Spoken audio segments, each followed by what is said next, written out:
Hi guys.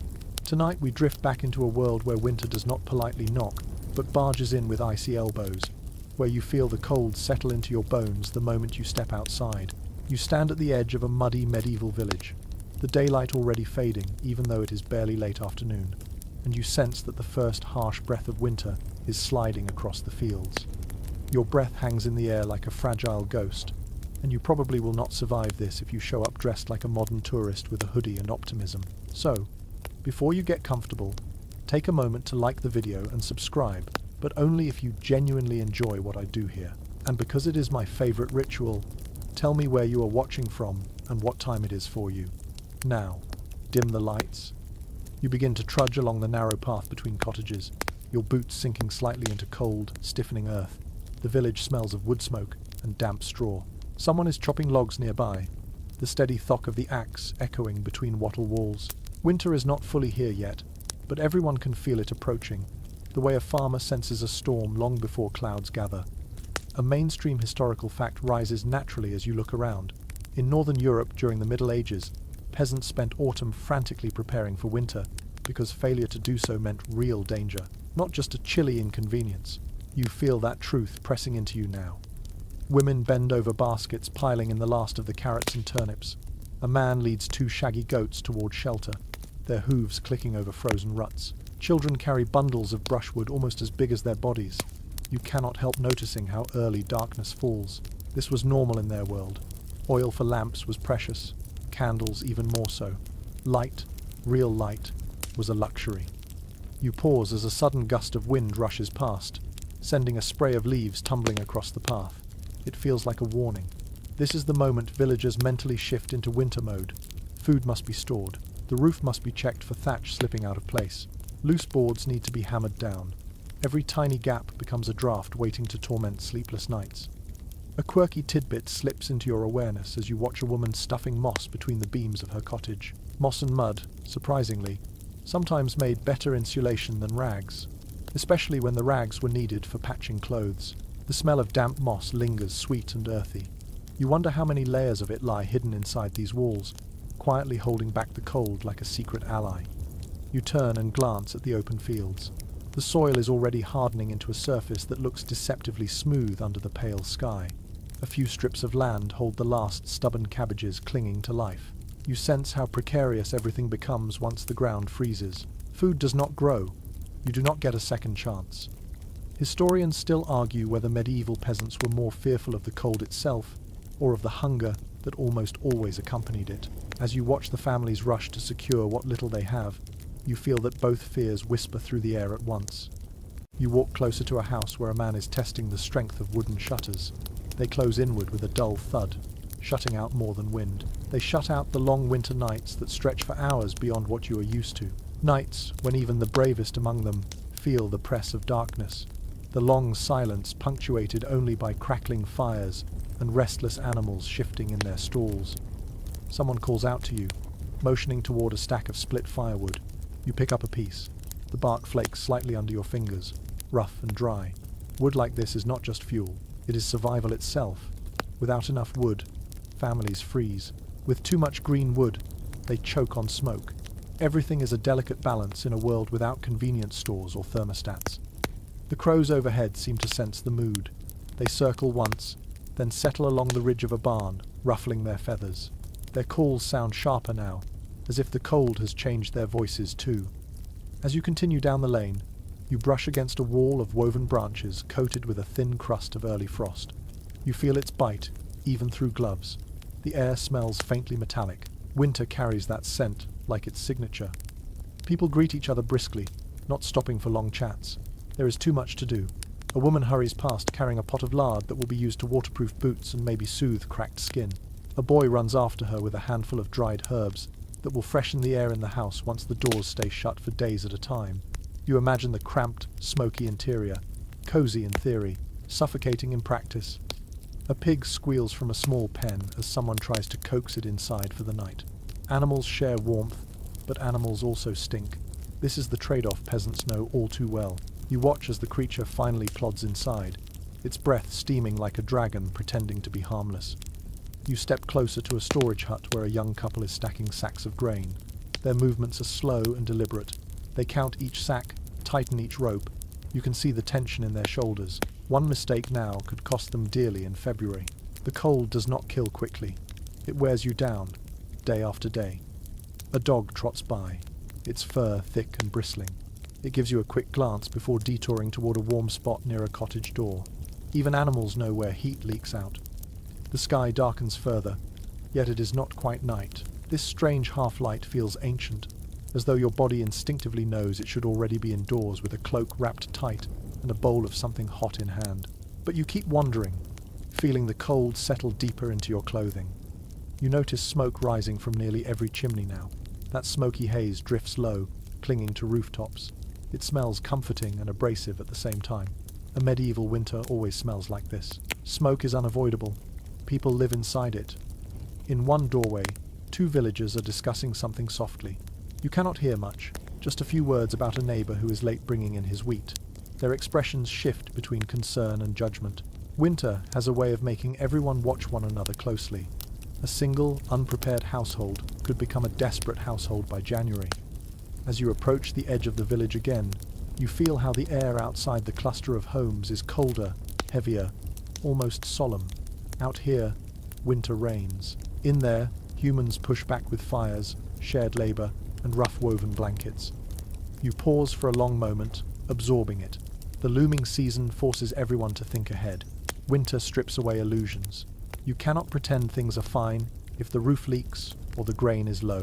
You cannot bluff your way through months of freezing temperatures and long nights. And maybe that stark honesty is part of what kept medieval communities tightly bound. You take one slow breath. The cold stings, but the village glows like a cluster of ember hearts keeping the darkness at bay. You are ready to step closer, to see what else must be done before the true winter arrives. You move toward the nearest cottage now, letting your fingers glide over the rough wattle wall as you approach the doorway. The timber feels cold, almost damp, and you sense how much work stands between this structure and a bearable winter night. Every peasant in this village knows the truth you are about to see with your own eyes. A house in the Middle Ages does not protect you by default. You must constantly coax it into cooperating. One mainstream historical fact comes to mind as you look at the sagging thatch roof above you.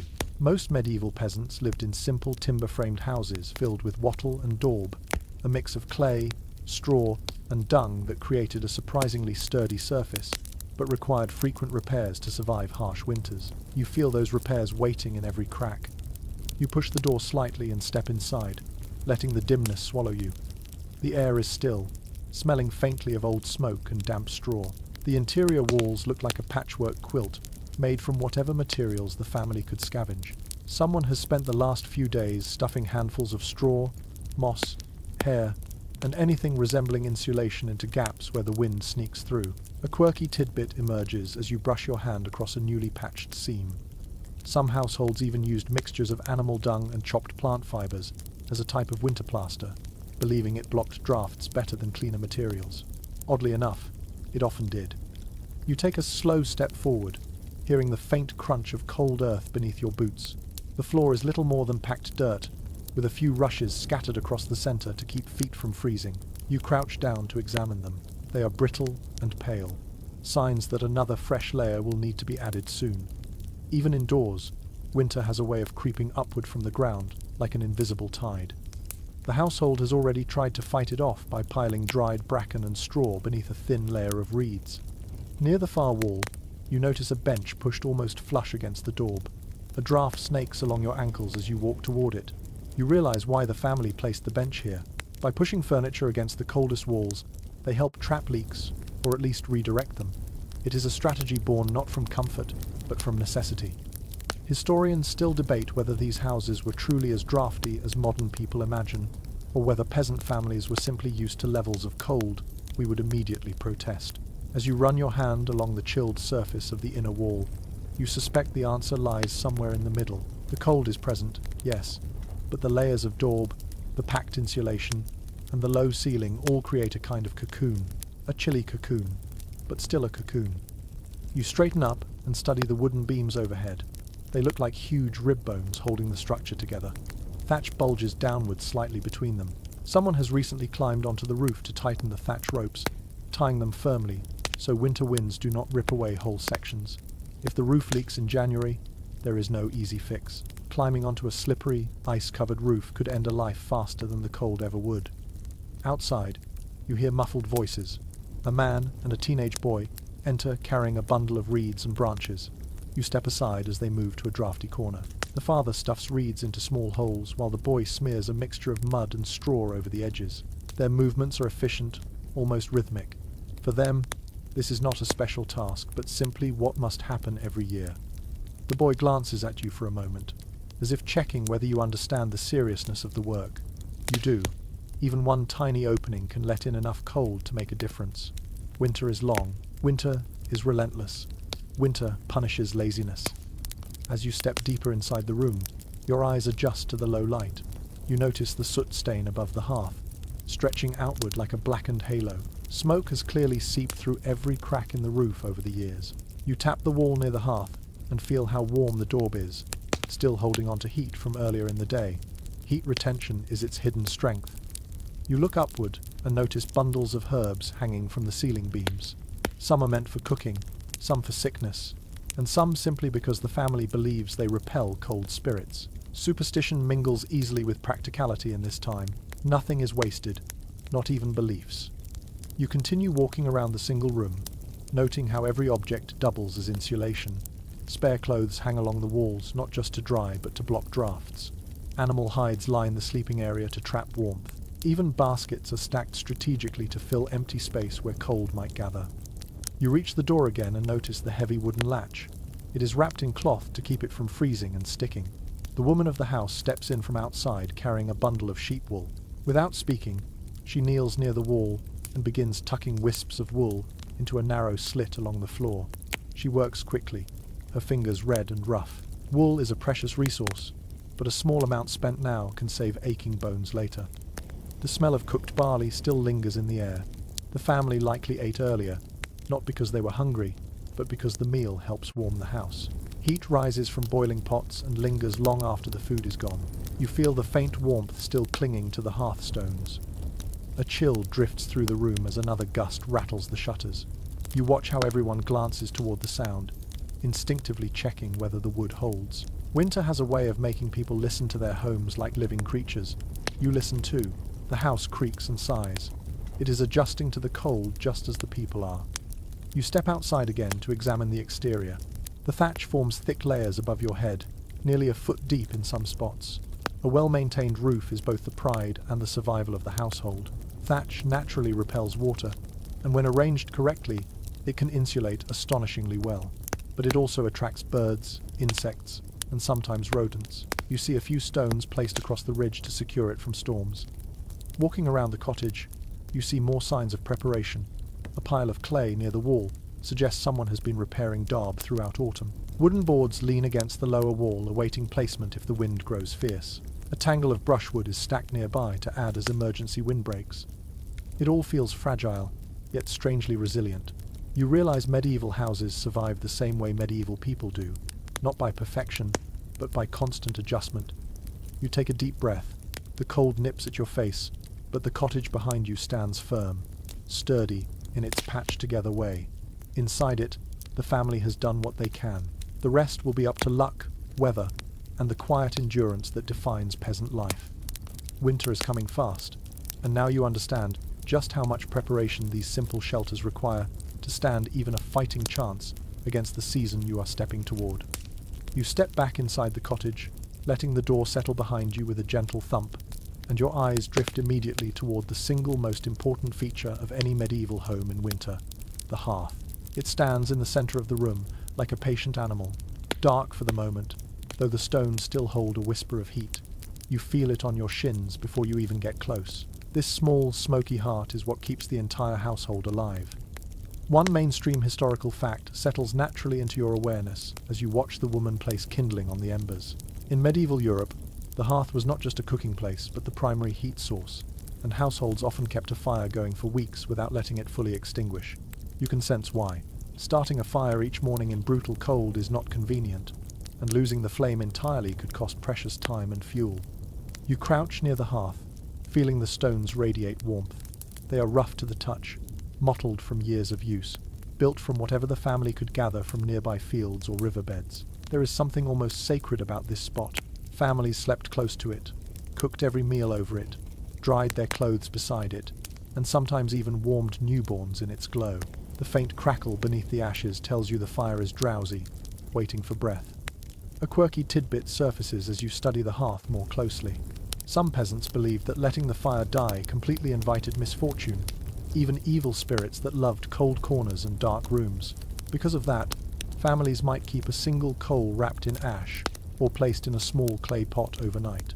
Whether or not the superstition mattered, the practice worked. A tiny ember could make morning kindling flare quickly, saving both time and freezing fingers. You watch the woman lift a small bundle of twigs and dried leaves. She leans close, blows softly, and the ember glows brighter. A thin thread of smoke curls upward, searching for a way out. The hearth sits on an open floor without a chimney in the modern sense. Instead, smoke escapes through a small vent, or simply drifts upward to the thatch, where it seeps out slowly. This is why medieval homes so often smell smoky. It is a smell that clings to clothing, hair, food, everything. You breathe in the scent and feel it settle inside your throat like a low hum. Historians still question how comfortable these smoky interiors truly were.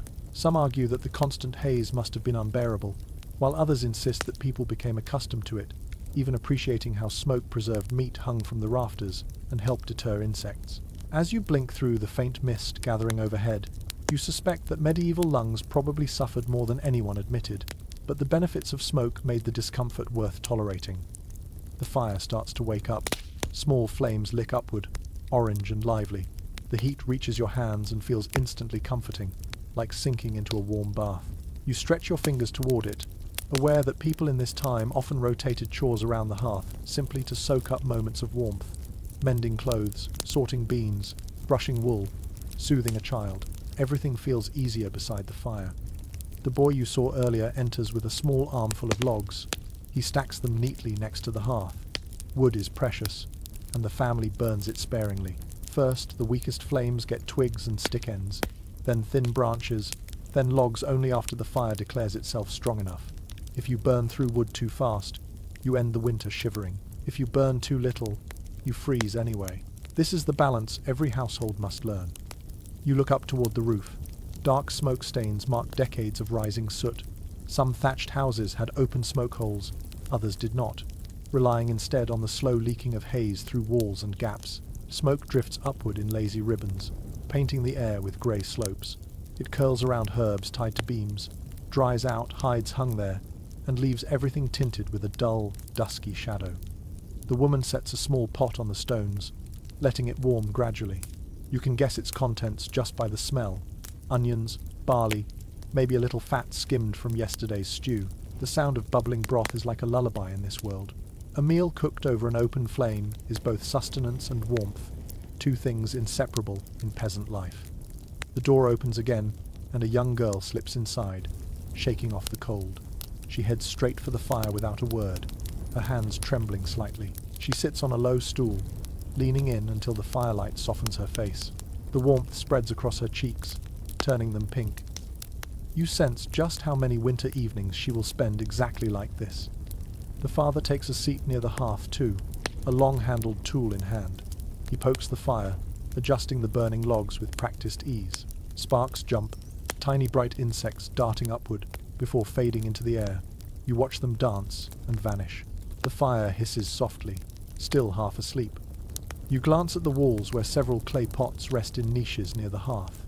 Their contents vary: salt, herbs, rendered fat, and sometimes water that must never be allowed to freeze. Even a thin sheen of ice can shatter a fragile clay vessel. Keeping these jars near the hearth protects them.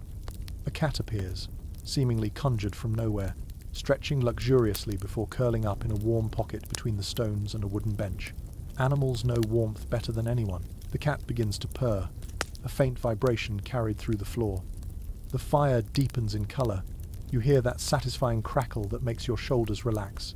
It is not just about heat, it is about the sound, the movement, the promise that for at least a little while the family is safe from the cold gnawing at the walls.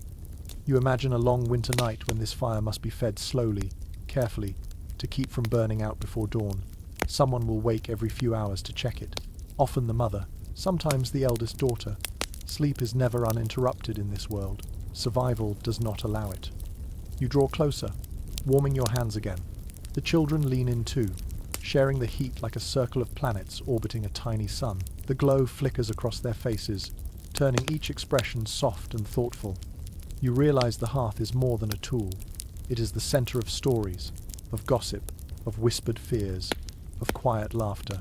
It is the one place where winter feels almost gentle, where the family can breathe deeply and forget, just for a moment, how dangerous the world outside becomes at night. As you stare into the flames, they shift and dance, casting wavering shadows across the room. The walls look alive. The roof beams glow softly overhead. This is the heart of winter survival, the warmth that steadies a household through storms, sickness, hunger, and isolation. The fire snaps loudly, startling the cat. Everyone laughs softly, the sound warm and fragile. You feel yourself drawn deeper into the glow, knowing that without this ancient, smoky guardian, medieval winter would be far too much for human bodies to bear. You let the heat sink into you fully. It is time to stay close. Winter is only beginning. You leave the hearth behind and step toward a corner where several garments hang from wooden pegs, their silhouettes bulky and shapeless in the dim firelight. As you draw closer, you can feel the rough weight of winter clothing even before you touch it. Wool cloaks, patched tunics, layered linen shirts, and heavy hose sway gently when you brush past, whispering secrets about the way people survive bitter nights.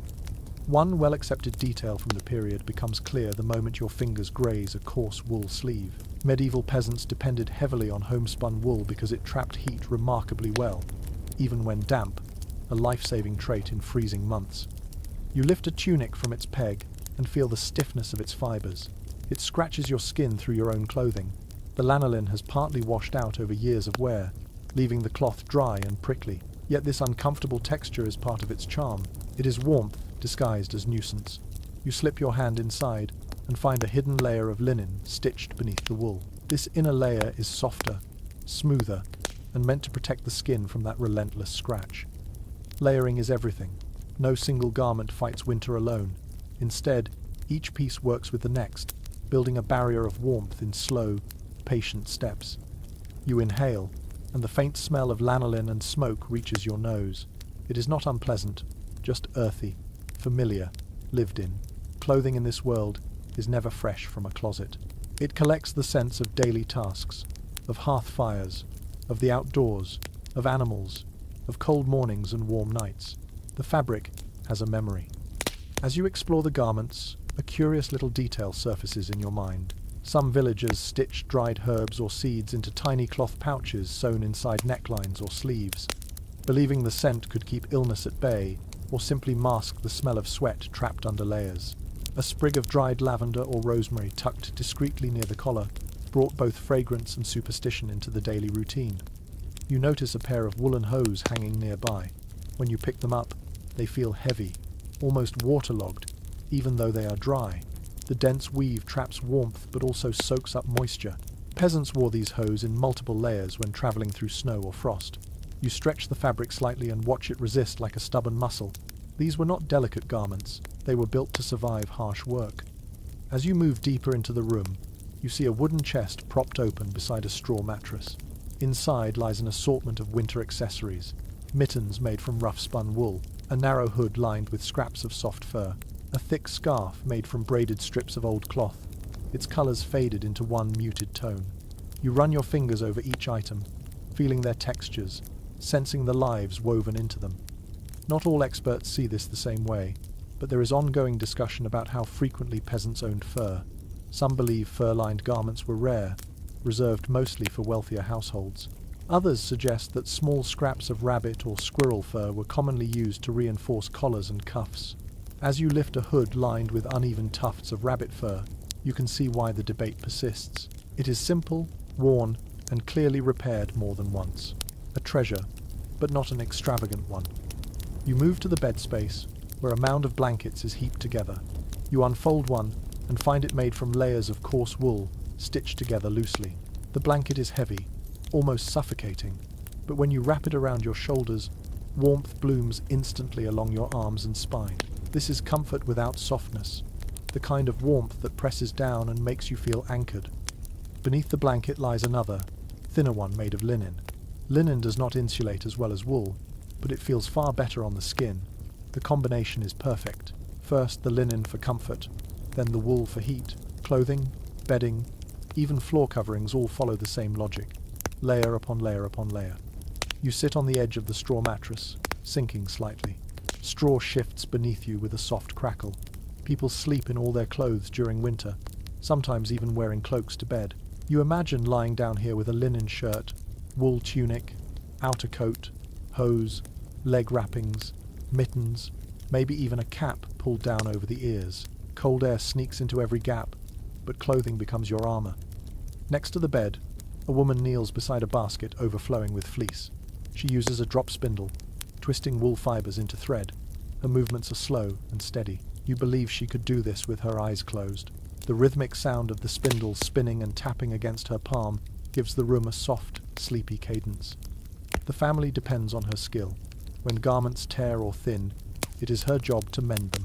She holds up a tunic, worn nearly translucent at the elbows. With needle and thread, she begins patching it with small squares of wool. The stitches are not neat, but they are strong. In this world, beauty comes second to durability. The man sitting near the hearth adds another log to the fire, and warmth spreads outward. The heat hits your legs first, then climbs to your chest. Clothing absorbs and releases heat slowly, so the more layers you wear, the longer that warmth stays with you. You can feel the difference instantly when you draw the wool blanket tighter around your shoulders. You glance again at the wooden pegs where garments hang. Some look old enough to belong to grandparents long gone. Clothing was expensive to produce, and families passed garments down until they practically dissolved. A tunic might have lived through decades, surviving repairs, patches, tears, and seasons of heavy use. You walk to the small window shuttered tightly against the cold. A rolled cloth is stuffed along the bottom edge to block creeping drafts. The cloth is patched with small squares of dyed linen that add unexpected colour to the otherwise dim room. Clothing scraps always found purpose.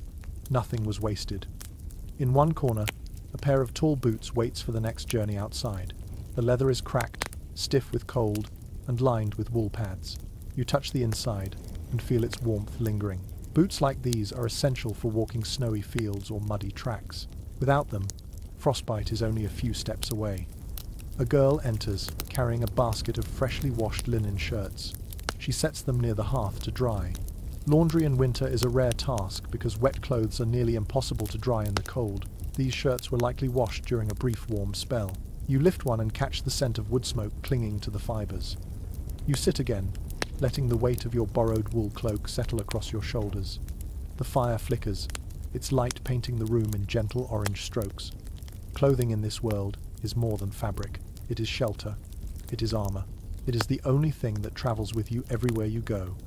As the warmth from the hearth deepens, you feel how the layers around you soften the cold that still seeps through the walls. You understand why medieval winter clothing feels heavy and crude to us. It is not meant for fashion. It is meant for survival. You take one last look at the shelves of garments, each one holding tight to the memories of winters past. You adjust your own layers, preparing for the next step in your journey through this icy season. You leave the warmth of the layered garments behind and drift toward a low doorway at the back of the cottage. The air cools noticeably as you step closer.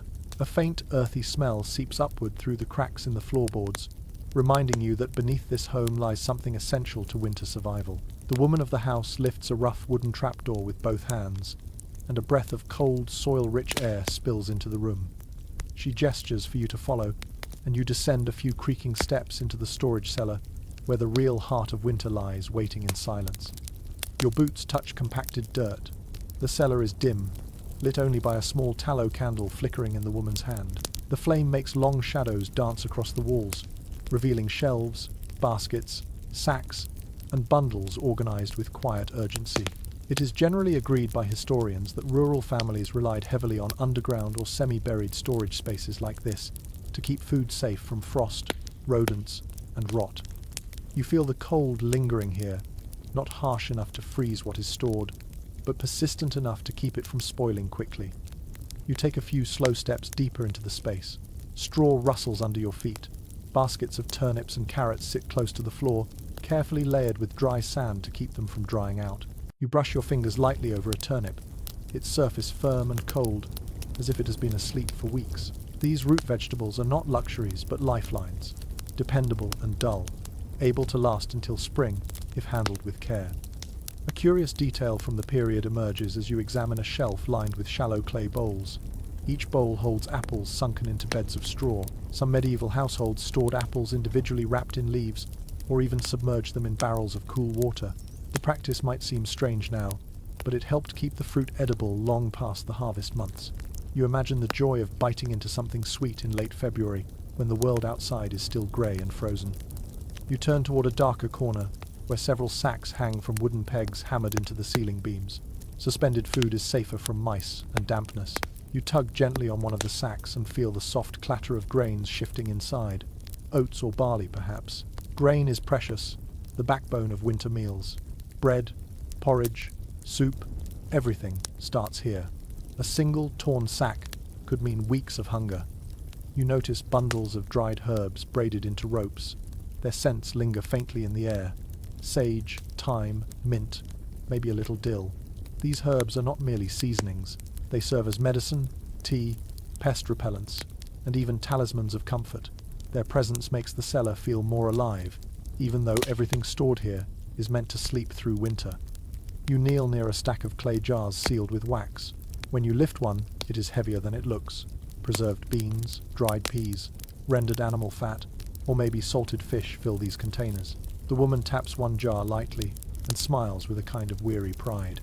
Every jar represents long hours of work from summer and autumn. Without them, winter would be unforgiving.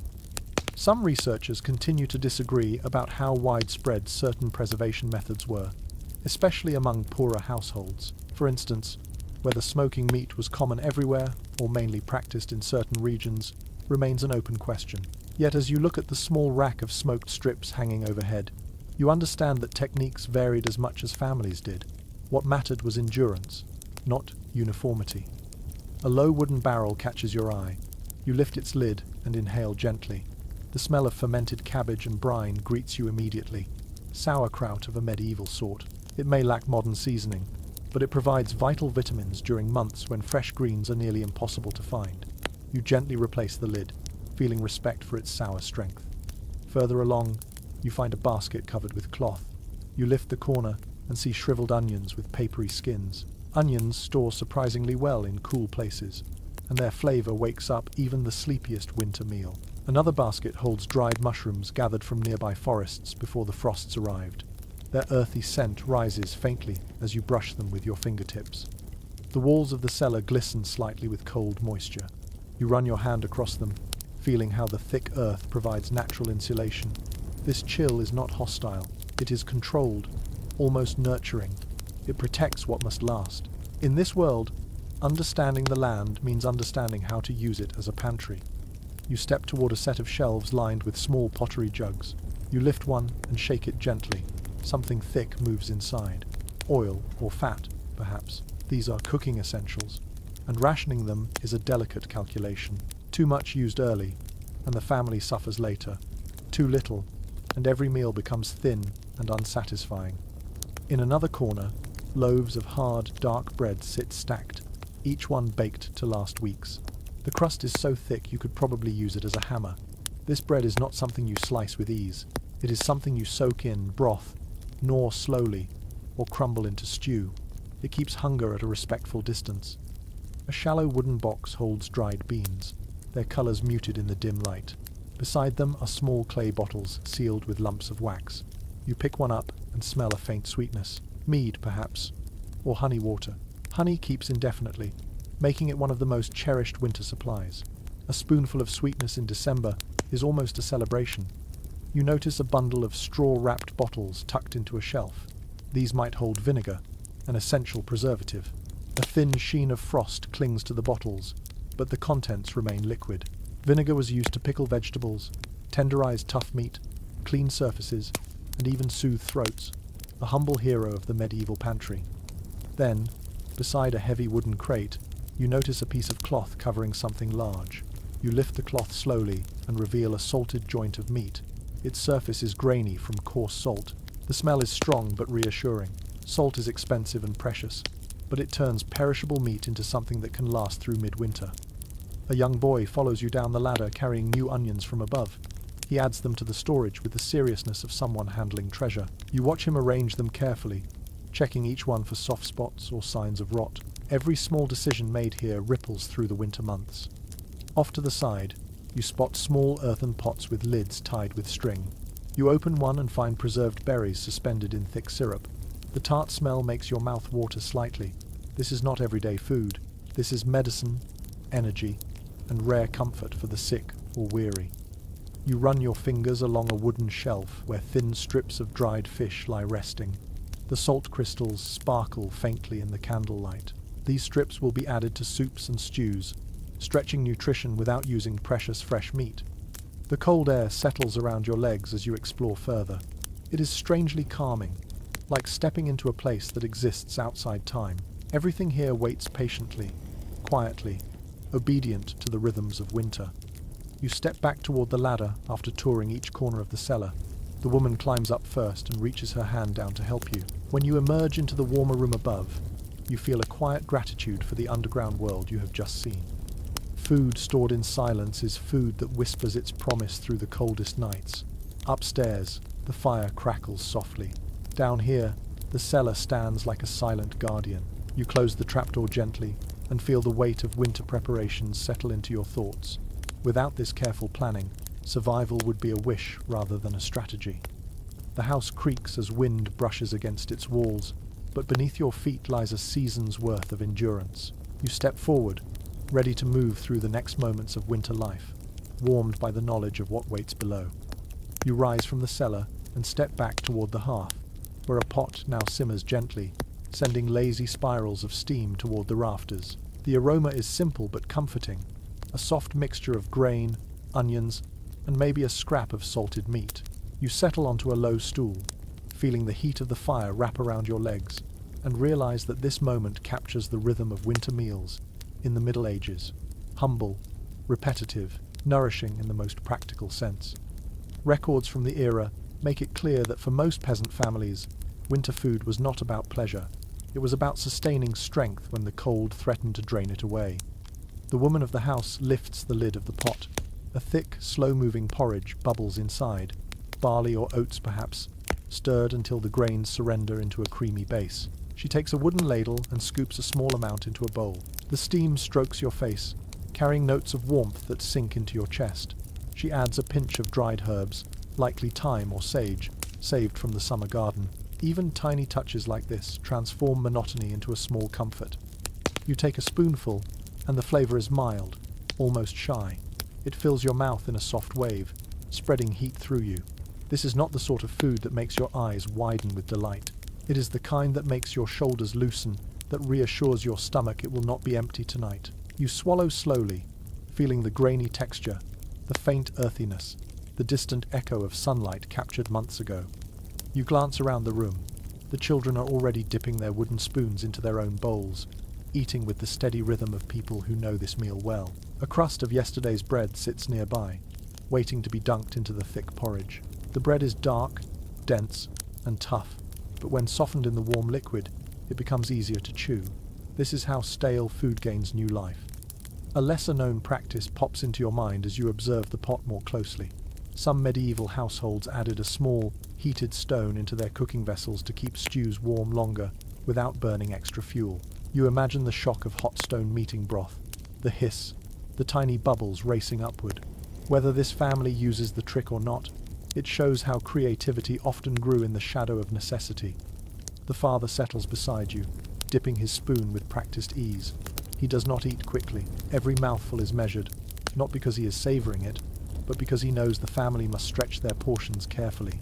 Winter is long, and the line between prudence and scarcity can be painfully thin. Not all scholars share the same opinion about how diverse the peasant winter diet truly was. Some claim it was rigid and monotonous, while others argue that even poor families found ways to vary flavors when possible. You look around the room and see evidence supporting both views. The ingredients are few, but the imagination is strong. A handful of herbs, a pinch of dried berries, maybe a bit of fat or a spoonful of honey added on rare days when spirits need lifting. A soft clatter draws your attention to a small table where a jug of thin ale sits uncorked. The ale is weak, but drinking water untreated can be risky, especially in winter when freezing temperatures compromise wells. The ale carries little alcohol, just enough fermentation to keep it safe. You take a sip. It is sour, a little yeasty, but refreshing in its own way. It washes down the porridge and warms your throat. The girl next to you has a small bowl filled with something slightly different. Tiny pieces of dried apple float in her porridge, turning soft and translucent as they cook. This little enhancement is probably a reward for her help with chores earlier. Watching her spoon up the fruit, you can almost hear her excitement in the soft giggle she tries to hide. On a low shelf, you notice a clay pot with a tight wax seal. The woman unwraps it and reveals a thick, pale substance: animal fat. Lard is often added to meals in winter to supplement calories. Without it, food fills the stomach, but does not necessarily fuel the body against biting cold. She scoops a small spoonful into the pot, stirring until it melts completely, adding richness without overwhelming the flavor. You peer into a corner where slabs of cheese rest wrapped in cloth. The cheese is firm, maybe even rock hard in places. Aging changes its flavor, making it sharper and saltier. The father cuts thin slices with a small knife. These slivers melt slowly on the tongue, adding a pleasant bite to the otherwise mild porridge. Even this small addition feels like a celebration. Outside, the wind rattles the shutters, reminding everyone that the world beyond is barren and icy. Inside, the firelight glows and bowls clink softly. This contrast defines winter living: harsh cold outside, patient warmth inside. You feel it in your fingers as you curl them around your bowl. In another bowl on the nearby table, dried peas soak in water for tomorrow's meal. They will swell slowly overnight, ready to be transformed into a thick stew in the morning. Peas and beans carry families through winter when meat is too precious to use freely. Their quiet resilience mirrors the persistence of the people who rely on them. A small jar of honey sits on another shelf, guarded like treasure. Honey is not used casually. It is saved for sickness, exhaustion, or the rare moment when someone needs comfort more than calories. The woman touches the jar gently, as if debating whether tonight warrants a taste, but she sets it aside. The family remains cautious. Winter has only begun. You notice the boy gnawing on a piece of leftover salted fish. Its texture is tough, its flavor sharp and briny. He chews it patiently, dipping it into his porridge now and then to soften it. Fish like this is durable, dependable, but rarely delightful. Yet in winter, it becomes a steady companion. The man offers you a piece of dried pear. You take it, feeling its leathery surface between your fingers. The sweetness blooms slowly as you chew, a gentle reminder of autumn. Treats like this are rare but powerful. They awaken memories of warmth and sunlight, offering hope wrapped in flavor. Nearby, a mother's small pot of medicinal broth simmers quietly. Made from bones boiled for hours, it is thin but nourishing. The aroma carries notes of marrow and herbs. This broth is reserved for the youngest or the ailing. The idea of waste simply does not exist here. The fire crackles again, sending a wave of heat across your face. You take another spoonful of porridge and feel the warmth radiate through your chest. Everything about this meal is slow, steady, the culinary equivalent of a deep breath. You lean back for a moment, letting the sounds of spoons, fire, and soft conversation wash over you. This is winter sustenance, at its most honest, not rich, not exciting, but reliable, like a promise whispered every evening, reminding the family that as long as the pots simmer and the grains hold out, they can endure the cold. Meals like this form the rhythm of winter life, grounding the household in simple comforts and quiet determination. You finish your bowl, wiping the last traces with a piece of bread, and feel ready to step into the next part of the long, cold season. You wipe the last crumbs from your hands and drift toward the rear door of the cottage, where the muffled sound of shuffling hooves and low animal breaths filters into the room. When the father lifts the wooden latch, a gust of cold air slips in, but so does a thick, warm scent that feels strangely welcome after the sharp bite of winter. You step into the adjoining byre, a space shared by peasants and their animals through the coldest months. It becomes instantly clear why. It is generally accepted by medieval specialists that livestock provided not only food and labor, but also steady warmth, and bringing them indoors during winter could raise the temperature of an entire home by several degrees. Your boots sink slightly into the straw-covered floor. The ground here is warmer, softer, and carries the earthy aroma of cattle bodies pressed close together. A cow turns its large, gentle head toward you, exhaling a warm cloud that brushes your cheek. Their breath is thick, steaming, and surprisingly soothing in the dimness. The cow blinks slowly, as if half asleep, then shifts its weight with a soft grunt. The sound resonates through the room like a deep, sleepy drumbeat. You move deeper into the byre. The air is heavy with moisture, warmth, and the unmistakable scent of animals that have been indoors for weeks. It is not unpleasant in this moment. It feels lived in, like a wool blanket that has absorbed every memory of the season. A row of hens huddles together atop a beam overhead, feathers puffed into round, sleepy shapes. One of them clucks at you lazily, then tucks her head back under her wing. A curious detail from rural life slips into your mind as you observe the animals' arrangements. In some villages, smaller livestock like goats or sheep were brought into the very same room where families slept, not separated by walls but divided only by a low barrier or even a simple row of baskets. Their body heat was too precious to waste. It sounds primitive to modern ears, yet it worked astonishingly well for warming a small space on freezing nights. You pause beside a pig lying in a bed of straw, snoring with such contentment that the sound vibrates through the boards beneath your feet. The pig's thick hide radiates warmth, and its breath smells faintly of grain mash. You kneel slightly, touching the straw beside it. It is warm, not mildly warm, but genuinely heated by the animal's presence. You understand instantly why families kept pigs close until slaughter season. They were living heaters, snuffling and grumbling through the long nights. A goat tugs gently at your cloak, curious about whether you carry anything edible. You run your fingers along its coarse fur, feeling the strength under its skin. The goat shakes its head, little bells tied to its neck jingling softly. The sound feels festive in this dim, quiet space. Not all historians share the same view on how often livestock shared interior living areas. Some propose that it was common mostly in harsher climates, while others argue that even in milder regions, families brought the most vulnerable animals indoors for protection.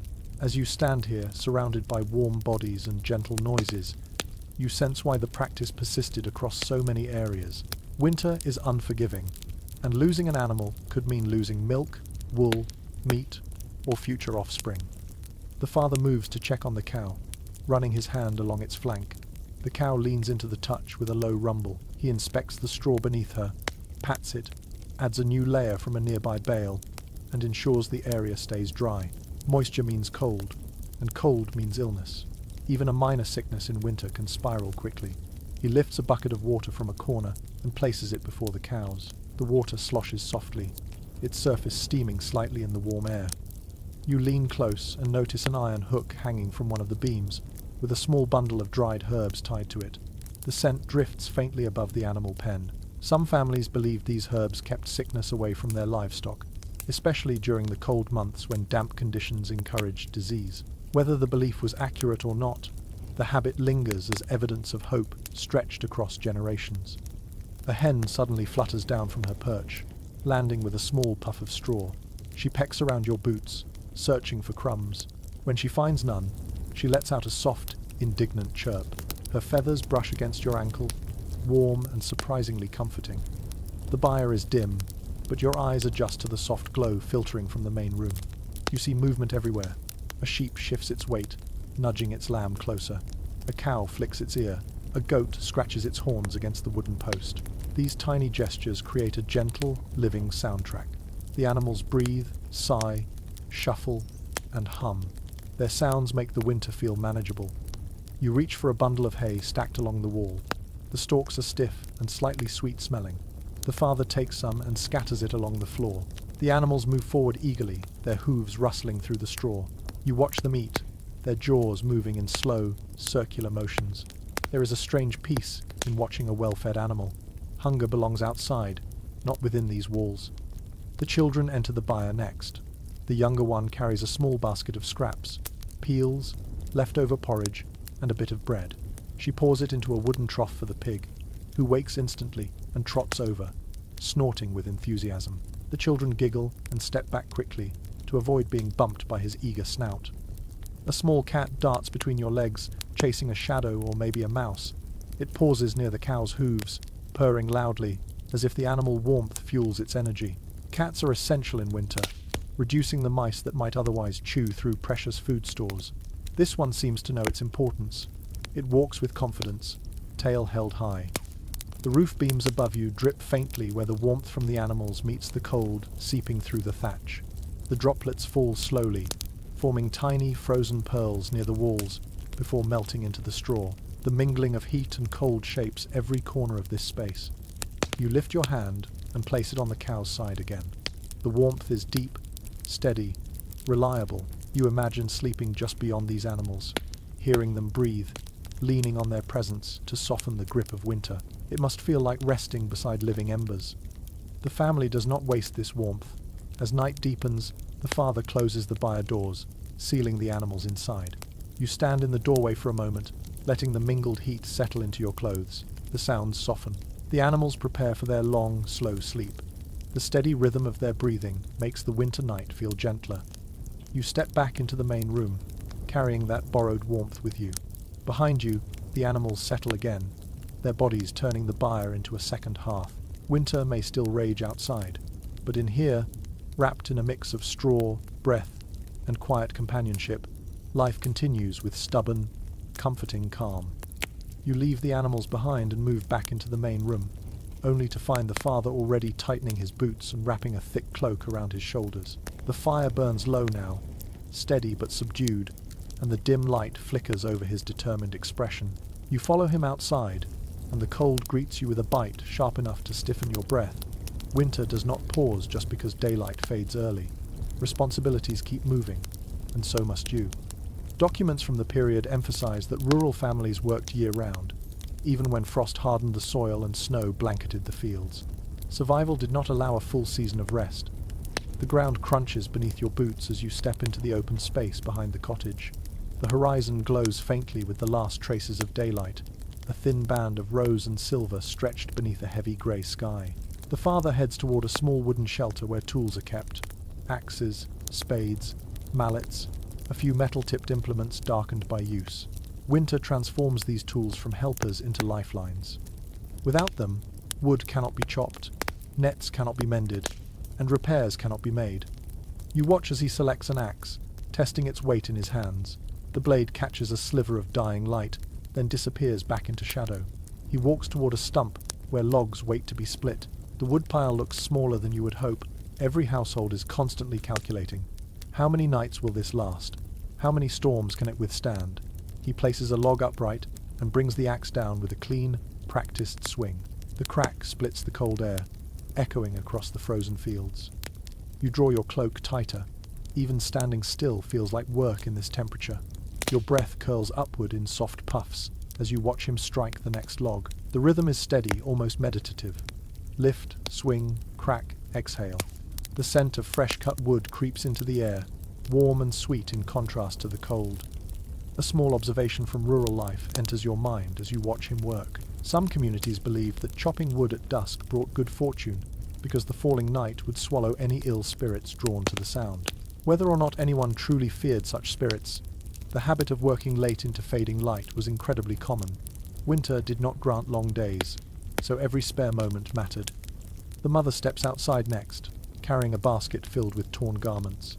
Repairs do not stop in winter, and poor light cannot be an excuse. She will mend by firelight later, but now she uses the last natural brightness to inspect the cloth. Her fingers trace worn seams and thin spots. She sighs quietly, then returns indoors to prepare needles and thread. You wander farther into the yard, where a wooden fence surrounds a small patch of frozen earth. This was once a thriving garden in warmer months. Now it lies silent beneath a thin crust of frost. A row of old cabbage stalks leans crookedly, their leaves shriveled but still edible for the animals. The boy appears with a small basket, collecting whatever can be salvaged. The cold has made the cabbage tough, but the animals do not mind. Not all researchers agree on how much outdoor activity peasants undertook during the deep winter months. Some argue that work slowed significantly, while others believe that families continued laboring in short bursts throughout the day. As you watch the father chop wood, the mother sort garments, and the boy gather scraps from the frozen plot, you feel the truth leaning somewhere between. They cannot afford idleness, but winter restricts what the body can endure. You walk toward the barn where the older girl stands with a small wooden rake. She gathers dropped straw and heaps it into a corner. Clean bedding means healthier animals, and healthier animals mean milk, wool, and meat later in the season. She works quickly, her breath forming tiny clouds that seem to follow her movements. Inside the dim barn, you notice a pile of tools waiting for winter maintenance. A wooden rake missing teeth, a scythe with a dull blade, a wooden pitchfork with one tine snapped. Winter is the season for repairing these items. When the ground is too hard for farming and the days too short for long field work, families mend everything they can. Tools must be ready when the thaw arrives. A small cart leans against the barn wall, its wheels rimed with frost. The father will remove the wheels, tighten the joints, and apply new grease made from animal fat. Without maintenance, the cart will seize when needed most. You can almost hear its future groan as he pulls it apart piece by piece. You continue along the fence line and notice a cluster of rabbit snares partially buried in snow. The father must check them regularly, even in winter. You crouch and examine one closely. The simple loop of twine and bent branch is rustic but effective. Winter snares supplement the diet, offering occasional fresh meat when the cellar stores grow monotonous. You rise, your fingers tingling from the cold despite your thick gloves. The wind changes direction, sweeping across the village with a low moan. You tilt your head and listen. Somewhere in the distance, someone else is chopping wood. Another family is carrying water from a frozen well. Another child is gathering kindling. The entire village becomes a quiet orchestra of winter labor. The mother calls the younger children to help gather small sticks scattered near the hedgerow. These sticks will be used as fire starters. They dart around eagerly, turning the task into a game. Their laughter carries a warmth of its own. Even winter has moments of play. The father pauses to stretch his arms. He wipes his brow, despite the cold, then looks at the diminishing woodpile. He shifts his weight, calculating again. You sense the invisible math running through his mind. The number of logs burned last week, the storms predicted by the sky's color, the number of trees still standing in the nearby woods that can safely be felled. You walk toward the outer edge of the yard, where the fence meets a line of skeletal trees. Their branches stretch upward like dark hands against the fading sky. Some of these trees will be cut soon. Others must remain for future seasons. Winter requires constant negotiation with nature, a pact of sorts. Behind you, the boy returns from the garden with his basket now half full. He hands it to his mother, who nods approvingly. She lifts a shriveled stalk, examines it, and sets it aside for the animals. Nothing is wasted. Even the most unappetizing scrap has value. The older girl joins the father now, gathering the split logs and stacking them neatly in a sheltered corner near the house. The two work in silent harmony. The logs thump softly as they are arranged in a tight, stable wall that will dry slowly over the coming weeks. A gust of wind pushes a flurry of snowflakes across the sky. You tilt your head upward. The flakes swirl in delicate spirals, dancing briefly before settling on the frozen ground. Snow brings beauty, but also burden. It hides tools, buries paths, and delays chores. The father studies the flakes with a cautious expression. He picks up his axe again. More wood must be chopped before the snowfall thickens. As night edges closer, lanterns glow in neighboring cottages.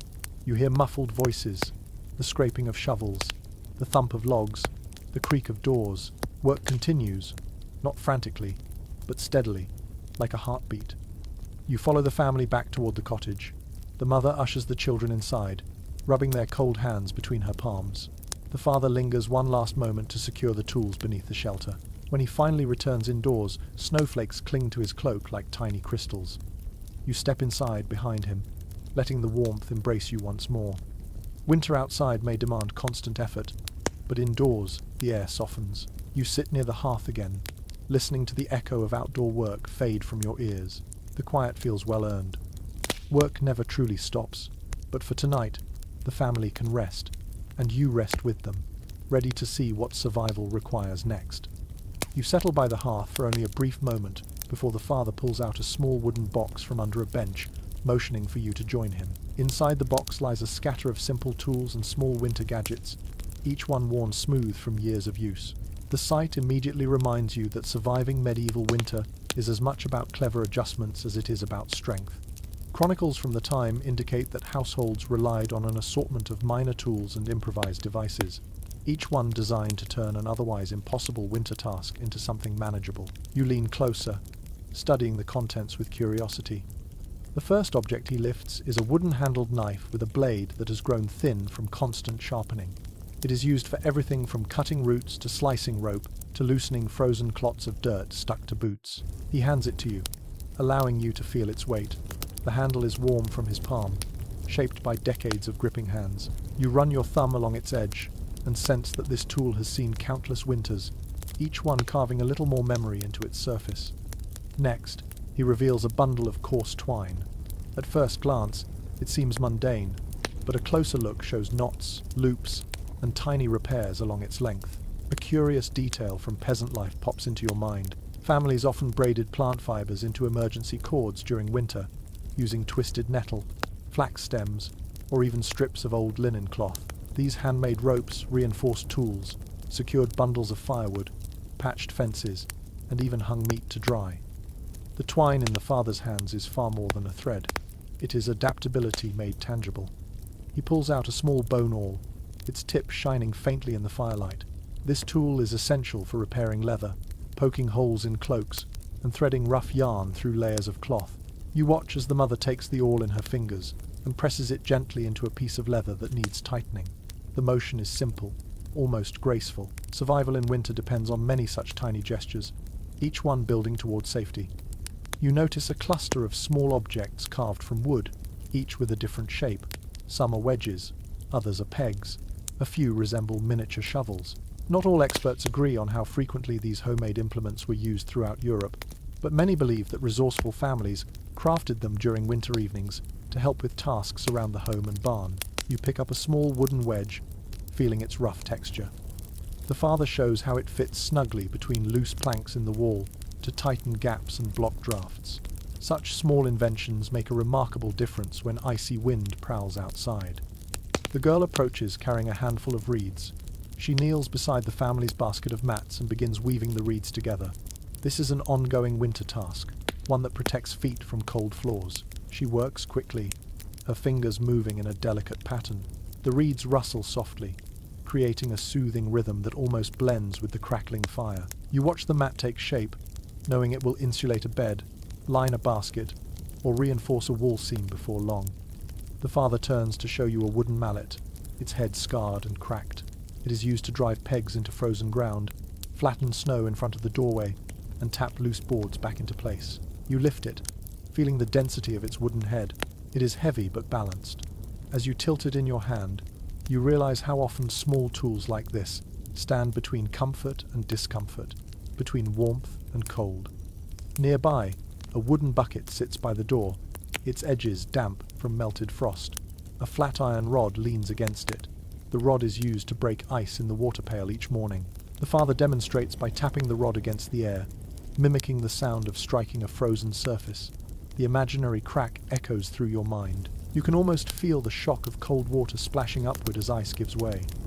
You kneel beside the hearth once more and notice a long-handled hook resting near the fire. The mother uses it to adjust pots, pull burning logs into place, or lift hot stones from the embers. You touch the handle. The wood is warm and smooth, shaped to fit comfortably in a human hand. You imagine how dangerous tending a fire becomes without such a tool, especially when layered clothing restricts movement and stiff gloves dull the grip. As you observe these simple objects, the boy brings forward a basket filled with dried nettle stems. He explains shyly that the family twists these stems into makeshift scrub brushes and rough cord. You take one stem between your fingers and feel its brittle snap. Yet with patience and technique, even these fragile pieces can become something useful. That is winter ingenuity, transforming what seems worthless into something essential. The father stands and gestures for you to follow him outside again. As you step into the night air, the cold sweeps across your face, sharp enough to make your eyes water. He leads you toward a small wooden sled resting near the barn. It is little more than planks lashed together, but it glides over snow with ease. He explains, in his quiet, practical way, that this sled helps transport firewood, bundles of straw, buckets of water, and even small children through thick winter snow.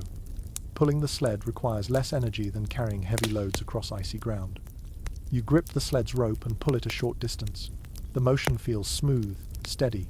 The sound of wood sliding over snow is soft and rhythmic. It becomes obvious how such a simple device saves time and strength every day. Not far from the sled lies a stack of rocks arranged deliberately along the side of the house.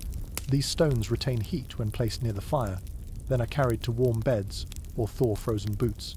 You pick one up. It is cold now, but its smooth surface promises comfort after a few hours beside the hearth. As you walk toward the fence, you notice an odd wooden frame leaning against the barn wall. It looks like a crude snowshoe made of woven branches. The father lifts it and holds it against your foot. Its purpose becomes clear instantly. Winter roads can vanish under snowfall, making walking treacherous. By distributing weight across a larger surface, these improvised snowshoes keep people from sinking into drifts. You slip one on and take a few steps. Your foot stays above the snow, wobbling slightly, but supported. The sensation feels both awkward and miraculous. Another tool catches your eye. A simple hand broom made from bundled twigs tied to a stick. It clears snow from doorways, shakes frost off clothing, or brushes ash from the hearth. Even the smallest tools have broad utility when winter stretches for months. A faint rustling draws your attention to the woods beyond the fence. The father points to a row of trees where he has tied small leather strips to mark which branches need trimming. These markers help him find firewood even when snow hides the ground and disguises the landscape. A clever reminder carved from something as simple as scrap leather.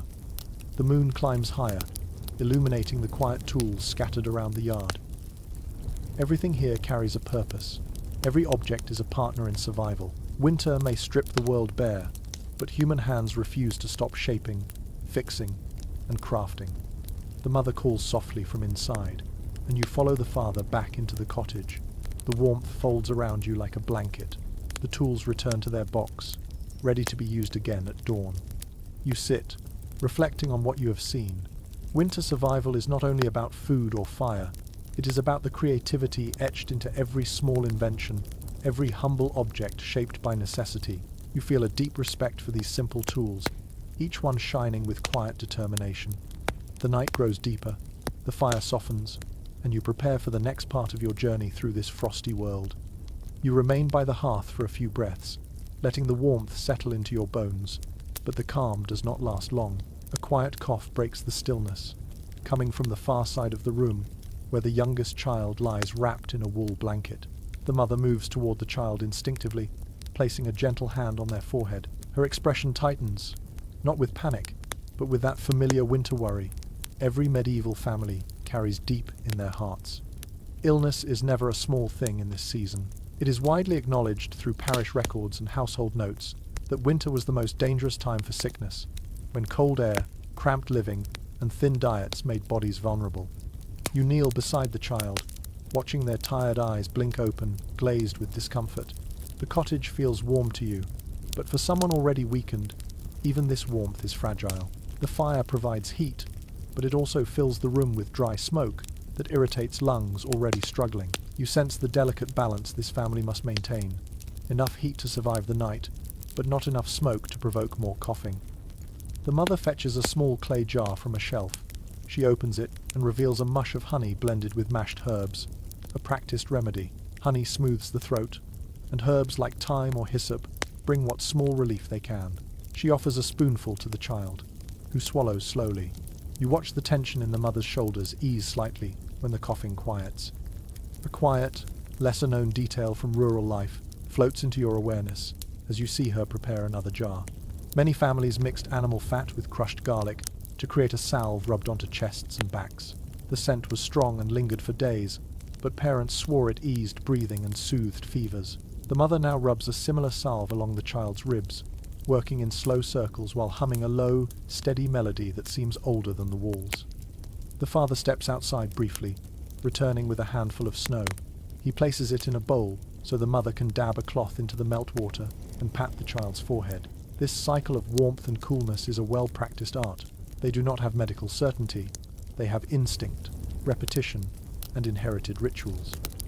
Not all researchers view these remedies in the same light. Some argue that such treatments offered little more than comfort, while others believe that certain herbs genuinely relieved symptoms or even prevented complications. As you watch the mother work with careful, gentle hands, you sense that in this world, comfort itself is a form of healing, and sometimes that is enough. The fire crackles, sending thin wisps of smoke upward. and you begin to notice how the haze builds in the corners of the room. Medieval cottages often lacked chimneys, relying instead on smoke drifting slowly through thatch or small openings in the walls. On healthy days, the family barely notices the haze, but when illness strikes, the smoke becomes an enemy. The father moves to open the wooden shutter a crack, letting in a thin rope of freezing air. The draft spirals through the room, quickly cooling it. The mother frowns, torn between battling the smoke and protecting the warmth. Every decision in winter demands trade-offs. The older girl brings forward a bundle of dried mint leaves tied with thread. She drops them into a small pot of water and sets it near the hearth. As the water warms, a fragrant steam begins to drift upward. It sharpens the air, clearing the throat slightly. You breathe it in and feel its cooling freshness settle like kindness inside your lungs. The boy, watching quietly, approaches with a small wooden cup filled with weak ale. Even children drank diluted ale because water could be unpredictable, especially in winter when wells froze or became contaminated. He hands it to the mother, who offers the child a sip to keep their throat moist. You see gratitude flicker across her tired face. The father moves quietly around the room, stuffing cloth into the edges of the shutter to control the draft. He pauses near the child, placing a heavy wool cloak at the foot of the bed. The family will use the cloak later to trap heat across the child's legs. Winter illness requires layers, both literal and emotional. As you move to the other side of the room, you notice a small bundle hanging from the rafters, dried flowers tied with coloured thread, a protective charm. Some families believed that hanging certain plants could keep illness from worsening or drive away lingering fever spirits. Whether or not anyone still believes fully in such spirits, the charm remains. It gives hope. Sometimes a symbol is as powerful as a remedy. The mother whispers to you that the child has been exposed to icy air earlier that day, perhaps while carrying water, perhaps while tending to animals. She does not scold. Winter forces everyone outside, even when danger lurks in every gust of wind. She smooths the child's hair, brushing away stray strands that cling to their damp forehead. You watch as she checks the child's hands and feet. Both are cold, though the rest of the body is warm. She rubs them briskly with a cloth warmed near the hearth. This technique, used across countless households, helps restore circulation and prevents chills from deepening the illness. Her movements are firm but tender. The older girl takes a seat beside her sibling, offering her presence quietly. She hums a familiar lullaby, and her voice twines with the crackling fire. The melody softens the atmosphere around the child, creating a cocoon of sound and warmth. Outside, a distant dog barks, and the wind shivers through the thatched roof. Inside, the family becomes a shield. Illness in winter is not confronted with panic, but with steady, patient actions repeated countless times through generations. You glance at the bowl of herbs. Some are common, easily grown and stored. Others are rarer, gathered from forest edges or purchased at market when luck allowed. The family uses what they have, and what they have must be enough. A pot of broth sits near the fire now, warming slowly. Bone broth, thin but nourishing. The mother ladles a small amount into a wooden cup and cools it with a few drops of snowmelt. She lifts the cup to the child's lips. The child sips weakly but steadily. The warmth works its way inward, offering comfort from the inside out. You step back a little, giving the family space. The firelight washes gently across the room. The harsh edges of winter soften for a moment. The child's cough grows quieter. The mother's shoulders relax another fraction. This is how illness is faced in the coldest months. Not with medicine as you know it today, but with blankets, herbs, warmth, patience, and faith in rituals passed down from ancestors. Every winter tests the body, but it also reveals the deep tenderness woven into daily survival. As the child drifts into a light sleep, the family settles in close. The mother wraps the blanket more tightly. The father adjusts the fire. The siblings curl nearby, forming a warm circle around the resting child. Winter may be harsh, but inside this cottage, care becomes its own kind of fire. You stay close to the fading warmth of the fire for another moment, but soon the father reaches for his cloak again, this time not to work outside, but to prepare for a different kind of winter ritual. He nods toward you gently, inviting you to follow. The air inside the cottage feels thick with the quiet rhythms of illness, work, and worry. But beyond these walls lies another source of comfort that medieval families leaned on through the darkest stretches of winter. Surviving the cold was never only a physical struggle. Faith held its own kind of heat. Written accounts from the period show that regular trips to the village church offered emotional grounding, a sense of unity, and a place to speak fears aloud when winter pressed too heavily on the heart. You step outside with him, the cold slicing into your cheeks like fine needles. Snow crunches beneath your boots as you follow the narrow path leading between frozen hedges. The village is hushed, wrapped in that peculiar evening quiet that winter seems to press onto every surface. Smoke rises from chimneys in thin, wavering ribbons. Windows glow faintly, and voices drift out only in muffled traces. Ahead of you, the village church rises modestly from the landscape. Its stones are uneven, its wooden door weathered, but something about it feels steady, rooted in time, in a way that helps people breathe easier. As you approach, the soft rumble of chanting drifts through the cracks around the door. The sound blends with the wind, creating a harmony both eerie and comforting. You enter softly. The door creaks on its hinges, and a gust of cold air follows you inside. The church is dim, lit by a handful of beeswax candles flickering along the altar. Their golden glow dances across rough wooden pews and stone walls. The scent of melted wax and cold stone blends with traces of incense from an earlier mass. The quiet inside seems deeper than the quiet outside, shaped by centuries of whispered prayers. A small gathering of villagers kneels near the front, wrapped in cloaks still dusted with snow. They murmur together, not quite singing, not quite speaking. Their voices weave through the air like threads of soft wool. You notice the tension in their shoulders easing as they pray, as if the warmth here is not from fire, but from shared belief. A lesser-known detail emerges as you glance toward the back of the church. Hanging from a wooden beam is a cluster of dried rush crosses, woven during last spring's festival. Families carried them home each year, placing them above doors or hearths as protection through winter. The remains of last year's charms still linger, tucked behind beams or resting on window ledges. You touch one gently. Its texture is rough, but its presence undeniably comforting. The priest steps forward from a shadowed corner. He is older, his beard streaked with grey, his cloak thick and patched like everyone else's. Despite the chill, his expression radiates warmth. He greets each villager quietly, offering a hand on a shoulder or a blessing whispered directly into an ear. In a world where doctors are scarce and winters are long, this simple reassurance means more than you might imagine. You take a seat near the back of the church, watching the candlelight flicker across the stones. The father of the household kneels beside you. His breath forms gentle clouds in the cold interior. He folds his hands, closes his eyes, and whispers a prayer you cannot fully hear. But you can feel its weight, its sincerity. He prays for his family, for the sick child, for good weather, for surviving another harsh season. There is ongoing discussion among medieval historians about how deeply faith shaped daily life in winter. Some argue that religious practice intensified during the cold months, providing structure when the world outside felt unpredictable. Others suggest that peasants held a more fluid, practical relationship with faith, blending Christian ritual with older local customs. Here, sitting in this chilly sanctuary, you sense a blend of both, devotion tied with pragmatism, ritual mixed with survival instinct.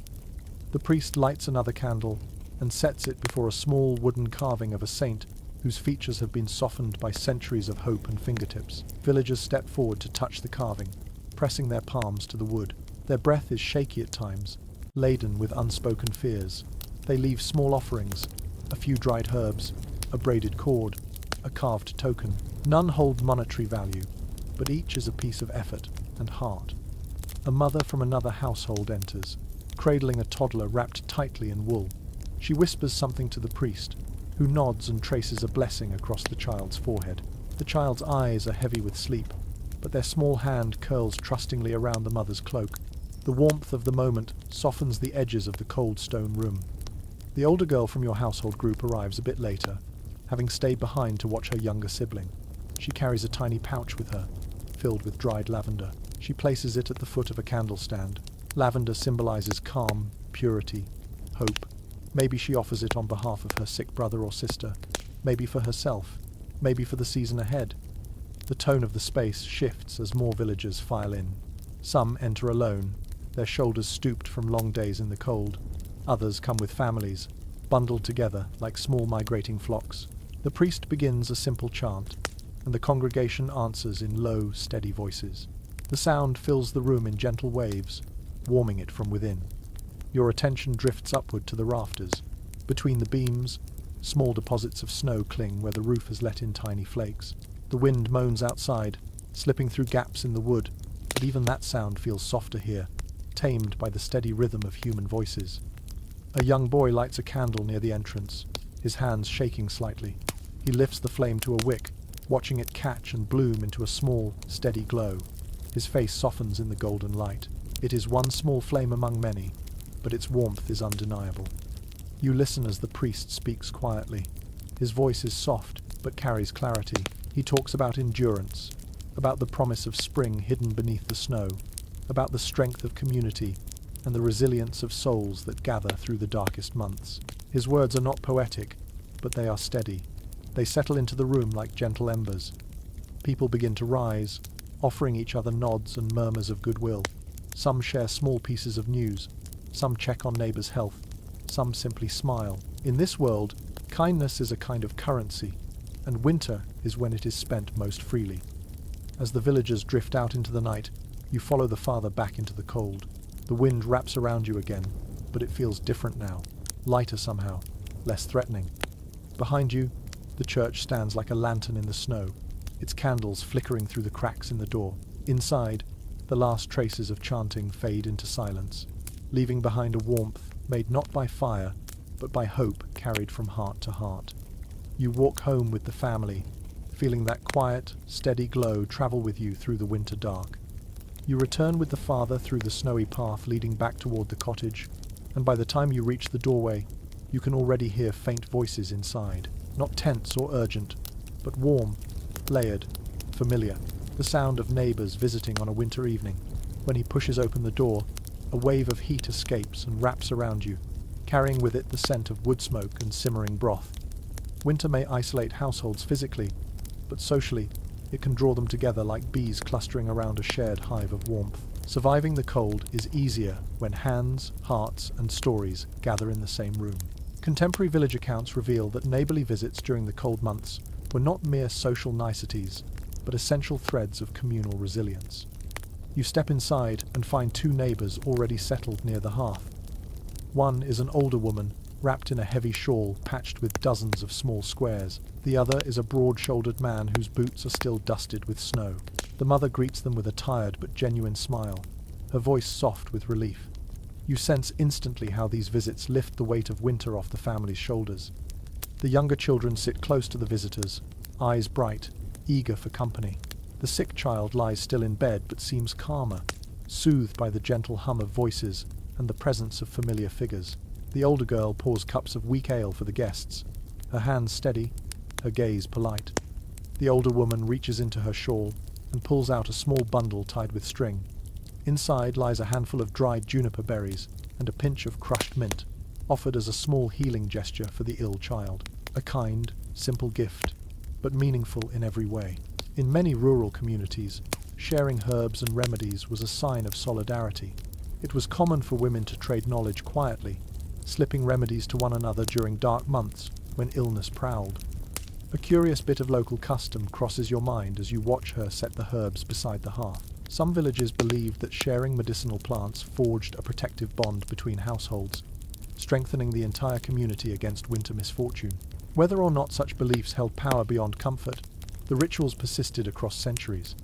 The broad-shouldered man leans closer to the fire, rubbing his hands briskly.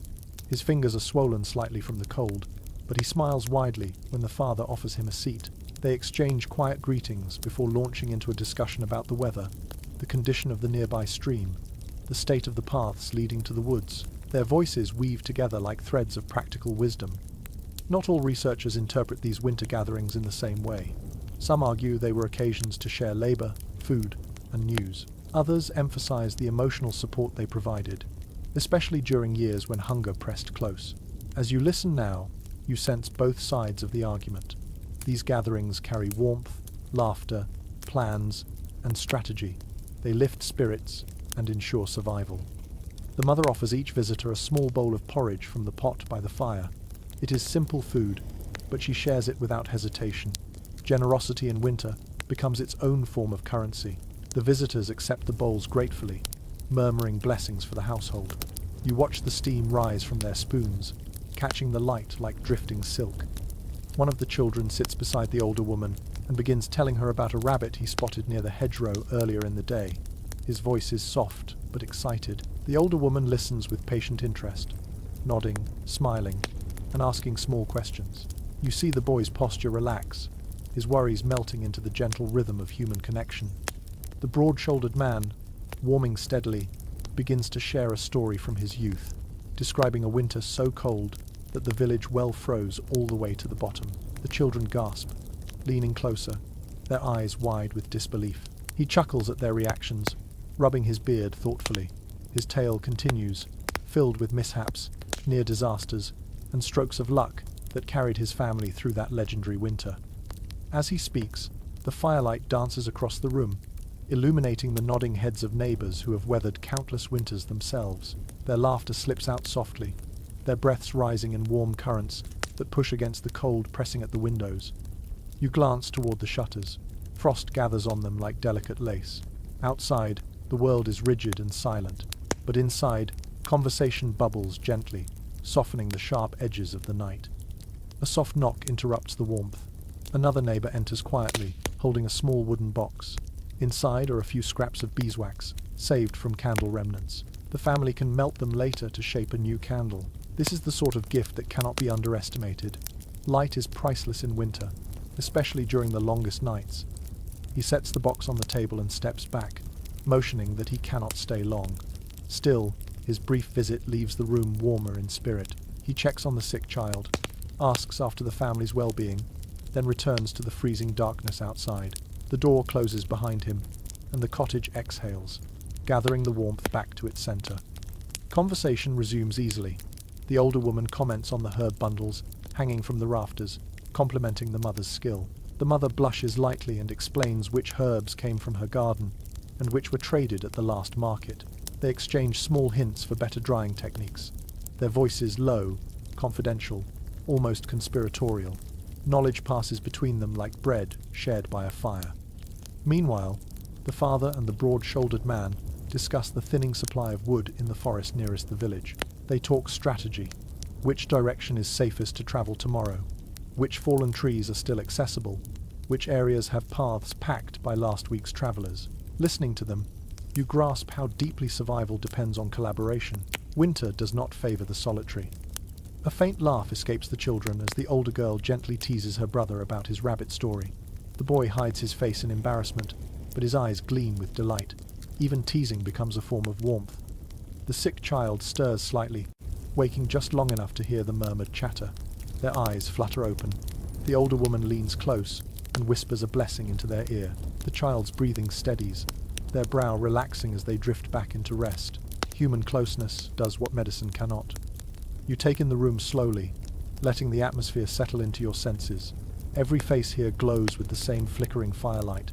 Every expression reflects the same quiet, stubborn strength. These neighbors are not gathered by chance. They are drawn together by winter's pressure, bound by the understanding that shared warmth is the only antidote to shared hardship. The fire crackles, sending gentle sparks upward. The older man finishes his story, and the room falls into an easy silence. It is not awkward, it is peaceful, the kind of silence forged from familiarity and mutual trust.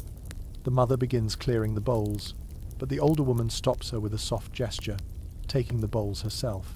It is a small act of help, but the mother's smile shows how meaningful it is.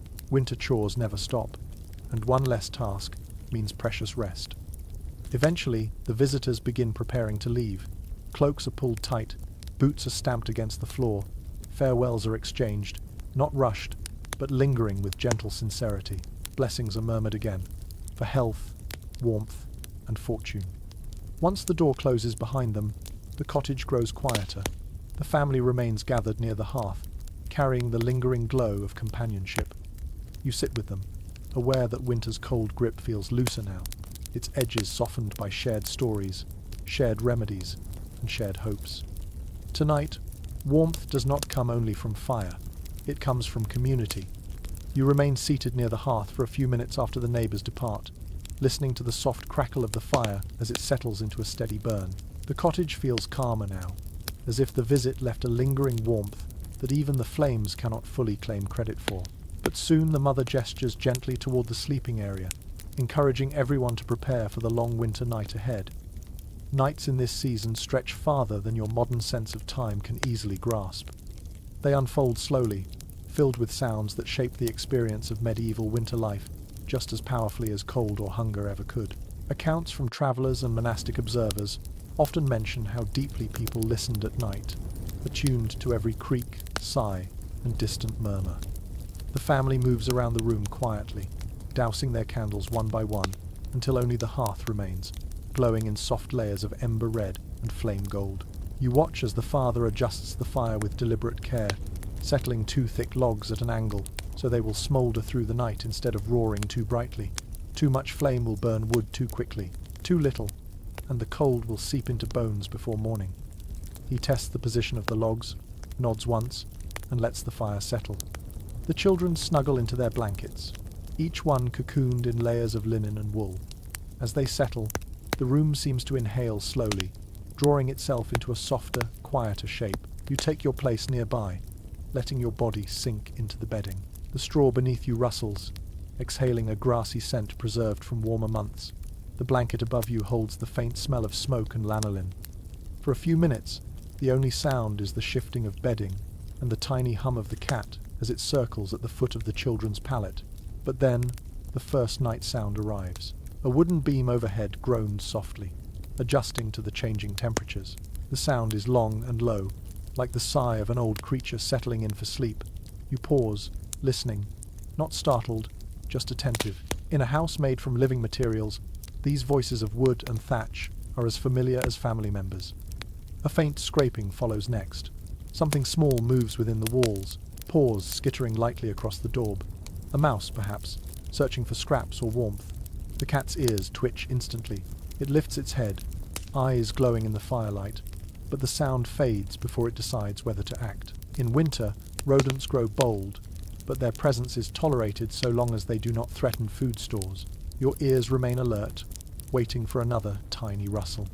You shift slightly beneath your blanket as another sound emerges, different this time. A gentle, rhythmic thump from the byre where the animals rest. The cow shifts in her sleep, brushing her flank against the wooden partition. Her movement echoes through the quiet cottage like a heartbeat, grounding, steady. You feel the warmth of her body even from here, a reminder that these animals lend more than milk and wool. They lend presence, a kind of living company that shapes the night. A curious observation from some old rural diaries surfaces in your mind. Villagers often described winter nights as crowded with sounds, not empty. The world outside might sleep under snow, but inside, houses hummed with the subtle life of humans and animals breathing, wood settling, and wind testing every seam. The wind arrives next, touching the cottage like invisible fingers. It pushes softly at the shutters, humming low before rising into a gentle whistle. The sound shifts across the walls, sometimes sharp, sometimes soft. You watch the flame respond, leaning one way, then the other, as the draft snakes through unseen gaps in the structure. The father has stuffed cloth into most of the cracks, but the winter wind is persistent. It always finds a way to whisper into the room. For a moment, the wind dies completely, leaving a deep, fragile silence. You can hear your own breath mixing with the slow exhalations of the sleeping children. The fire pops quietly, sending a tiny spark upward that fizzles before reaching the roof. You feel your senses heighten in the quiet, as though the absence of sound demands more attention than noise ever could. Then comes a new sound, the sort that makes you pause in uncertainty, a faint groan from outside, far across the frozen yard. At first, you assume it is another tree bending under the cold, but the tone is different, too rhythmic. You lift your head slightly, and the father opens his eyes, listening too. After a breath, he relaxes. It is only the ice shifting on the nearby stream. In winter nights, even water speaks. Not all specialists interpret these nighttime soundscapes the same way. Some argue that medieval people, accustomed to such noises, barely noticed them. Others claim that winter nights heightened awareness, making families especially sensitive to every creak and whisper. As you lie in the dim glow of the fire, you suspect the latter. This world encourages attentiveness. It rewards it. The mother, still awake, rises to check on the sick child. She lifts the blanket slightly, ensuring the child's breath flows warm and steady. This movement creates a soft rustle, a tender noise in the quiet tapestry of night sounds. She settles back onto her own bedding with a long exhale, the kind that signals exhaustion wrapped in relief. You close your eyes briefly, drifting half into sleep, when a sudden tapping breaks the calm. A branch brushes against the outer wall, dragged by the wind. It taps once, twice, irregularly, like knuckles on a door. The sound is not frightening, just unexpected. The father sighs quietly. He will likely trim that branch tomorrow if the weather allows. Such small disruptions matter in winter. Sleep is precious. Another sound rises, this one more constant. The low, deep rumble of the pig shifting in the byre, snorting softly, then settling again with a huff. The familiar noise draws a quiet smile from the older child, who murmurs something dreamy before drifting deeper into sleep. Even animals have nighttime personalities here, full of quirks and comforts. Above you, the thatched roof responds to the cold. You hear faint cracking, like tiny grains splitting. The roof is losing moisture to the freezing air, tightening itself. The sound is subtle but continuous, a hushed winter music, older than any human tradition. Then the most delicate noise of all emerges: snow falling. At first, you doubt your ears, but soon you recognize it, a faint pattering along the roof, like sifted flour landing softly on wood. Each flake adds to the growing blanket that muffles the world outside. The snow creates its own hush, deepening the quiet, swallowing distant noises. The cottage becomes small, enclosed, almost floating within the sound-dampened winter night. A dog barks far away, sharp and brief. The sound travels strangely, muted by snow. Perhaps a fox is prowling near the edge of the forest. The bark repeats once, then fades. Silence returns like a slow tide. Gradually, the room settles into an almost dreamlike stillness. The fire whispers low. The cat purrs faintly.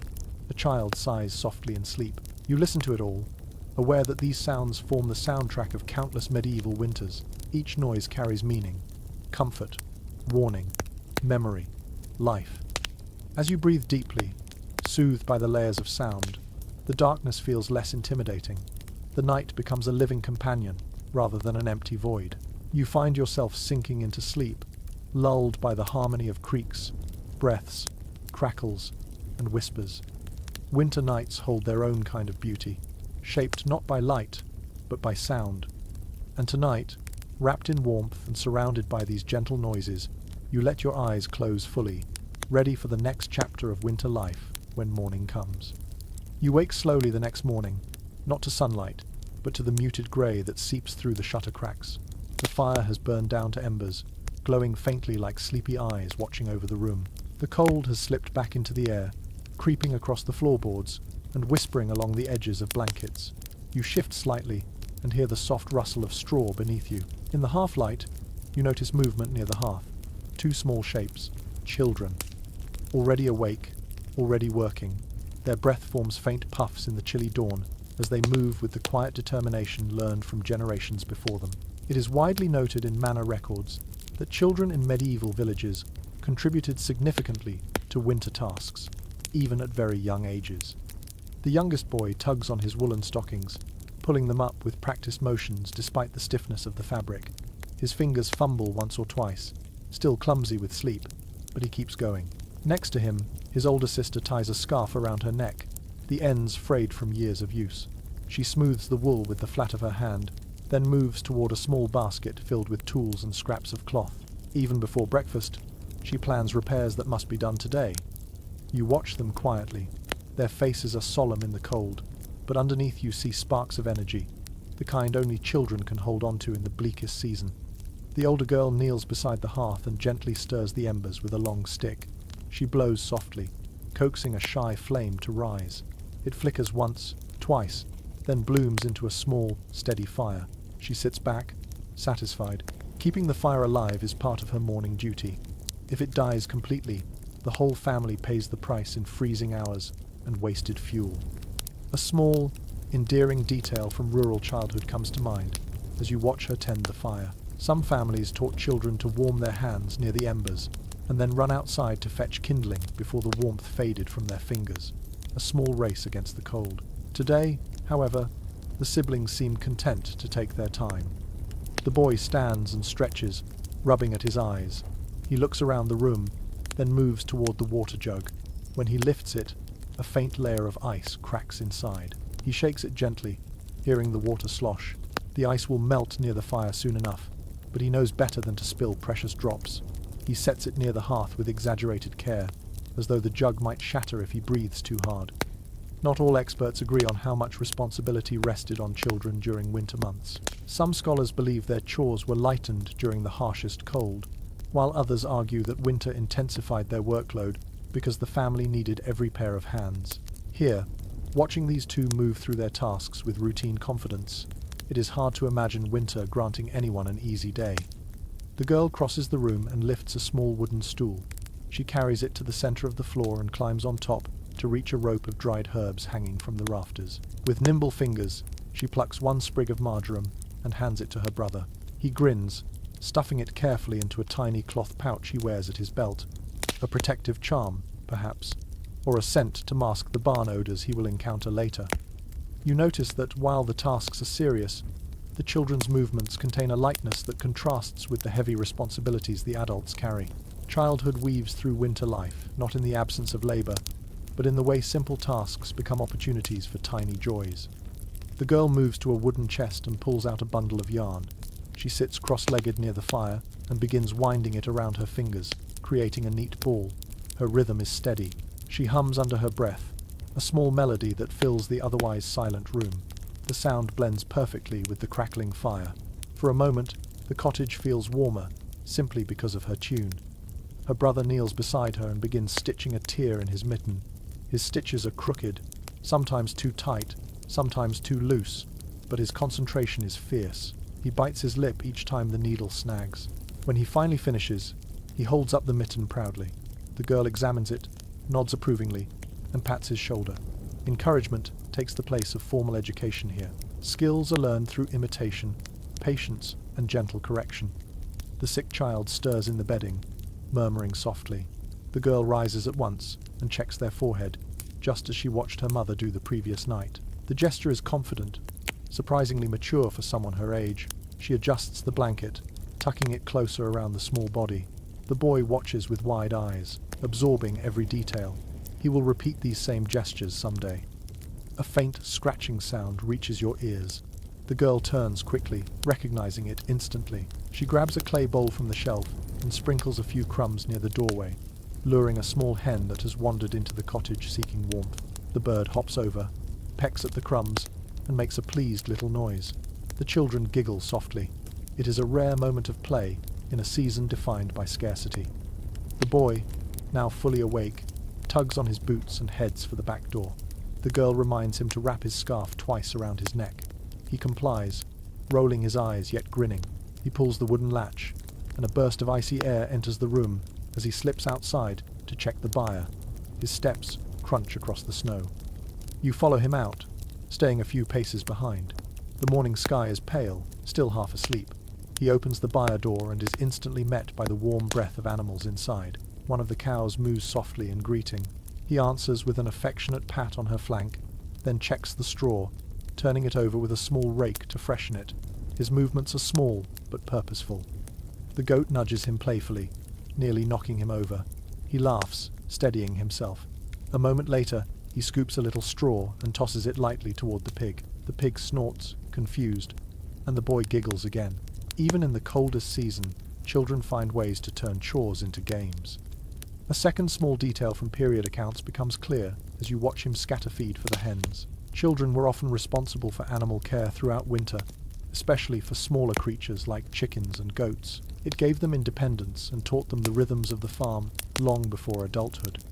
As he finishes his tasks, you notice his breath forming soft white clouds in the chilled air.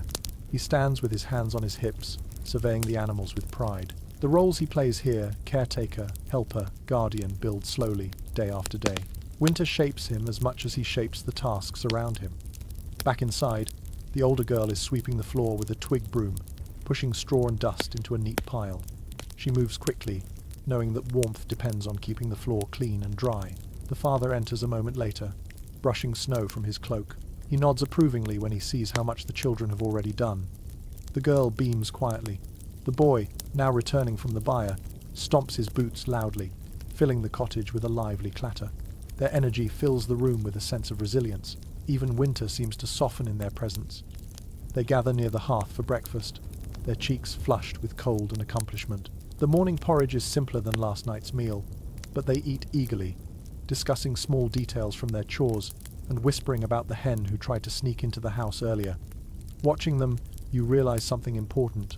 Winter might be harsh, but in the hands of children, even the simplest chores pulse with a sense of life. Their resilience becomes a kind of warmth for the entire household. As the fire brightens and the day begins its slow climb, the children prepare for the next tasks that await them. Their laughter, soft but real, lingers in the air like a promise. You watch the children finish their morning tasks, but soon the rhythm of the cottage shifts again. The mother rises from her seat by the hearth, wrapping her shawl tightly around her shoulders. Her steps are calm but purposeful as she moves toward a wooden chest near the wall. When she lifts its lid, a soft, warm scent escapes, carrying traces of lanolin, dried herbs, old fabric, and something faintly sweet, like barley flour. From this moment onward, you begin to see the pulse of winter through her hands. It is widely recognized in household accounts and monastic letters that women's winter labor formed the hidden engine of survival, humming steadily beneath every day of freezing cold. She pulls out a spindle first, then several handfuls of raw wool. The fibers cling to one another like pale clouds. With a practiced flick of her wrist, she twists the wool around the spindle, coaxing it into a long, smooth thread. The movement is so fluid, so rhythmic, that you almost forget the complexity behind it. Thread becomes cloth, cloth becomes clothing, clothing becomes warmth, and warmth becomes life in the long winter. You sit nearby and watch the spindle whirl gently. The soft whir blends with the crackle of the fire. The mother's fingers never pause. She draws the wool into thinner and thinner strands, turning something unruly into something obedient. Without this work, no mending could happen. No blankets could be repaired. No new garments would appear when a sleeve tore or a sock frayed. The winter would grow colder, harsher, and more unforgiving. A small, intriguing detail about women's winter work rises naturally as you watch her. Some communities believed women who spun wool during thunderstorms risked attracting lightning, not because of magic, but because the sound of whirring spindles supposedly invited spirits of the storm. So, in winter storms, many kept their spindles near the hearth, spinning in whispered silence to avoid tempting fate. It is hard to know how often this belief was taken seriously, but stories of spinning and storms linger in the margins of old folk tales. The girl, already finished sweeping, joins her mother. She settles onto a stool with needle and thread in hand, mending a tear in the family's heavy cloak. Her stitches run straighter than yesterday's, more even, more confident. The mother glances at her work, smiles softly, and continues spinning. This room becomes, for a time, a workshop of quiet skill. Not all researchers agree on just how much of winter labor fell to women alone. Some suggest that roles blurred depending on need, while others argue that spinning, mending, brewing, and managing the home were overwhelmingly women's responsibilities. Sitting here, watching the mother's relentless focus and the girl's eager imitation, you sense why the debate exists. Tasks shift, overlap, and blend, shaped by necessity rather than rule. A pot near the hearth begins to bubble. Earlier, the mother mixed water with crushed barley and a small spoonful of dried hops.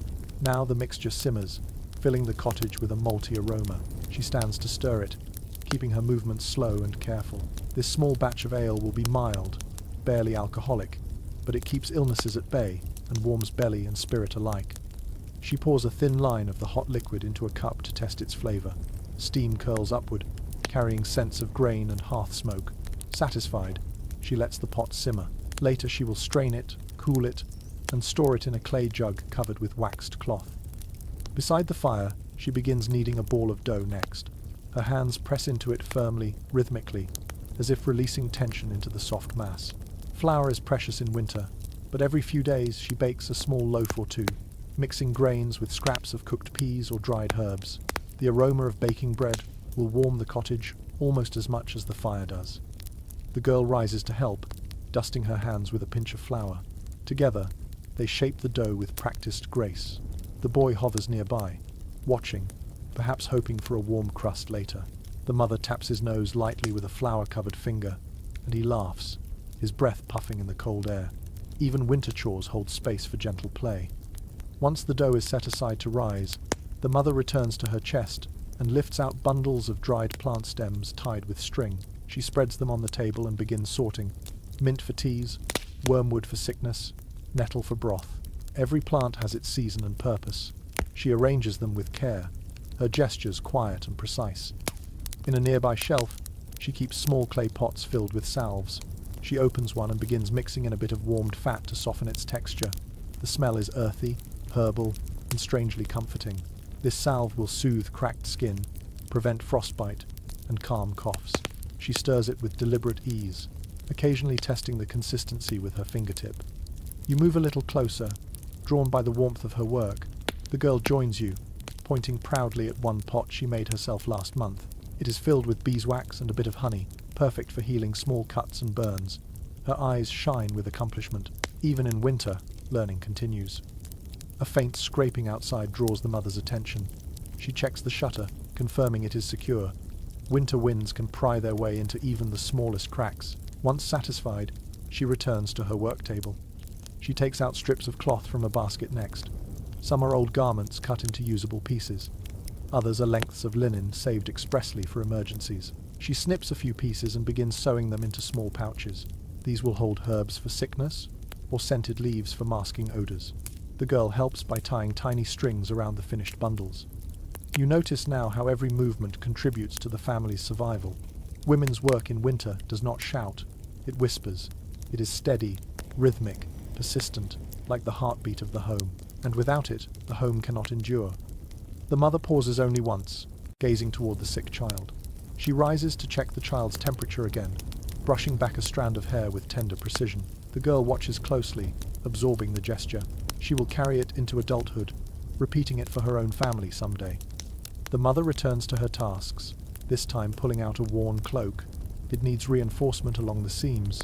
She threads a sturdy needle and begins working the thick cloth with slow, powerful stitches. Her fingers, though roughened by years of labor, move with a softness that tells of long familiarity with fabric.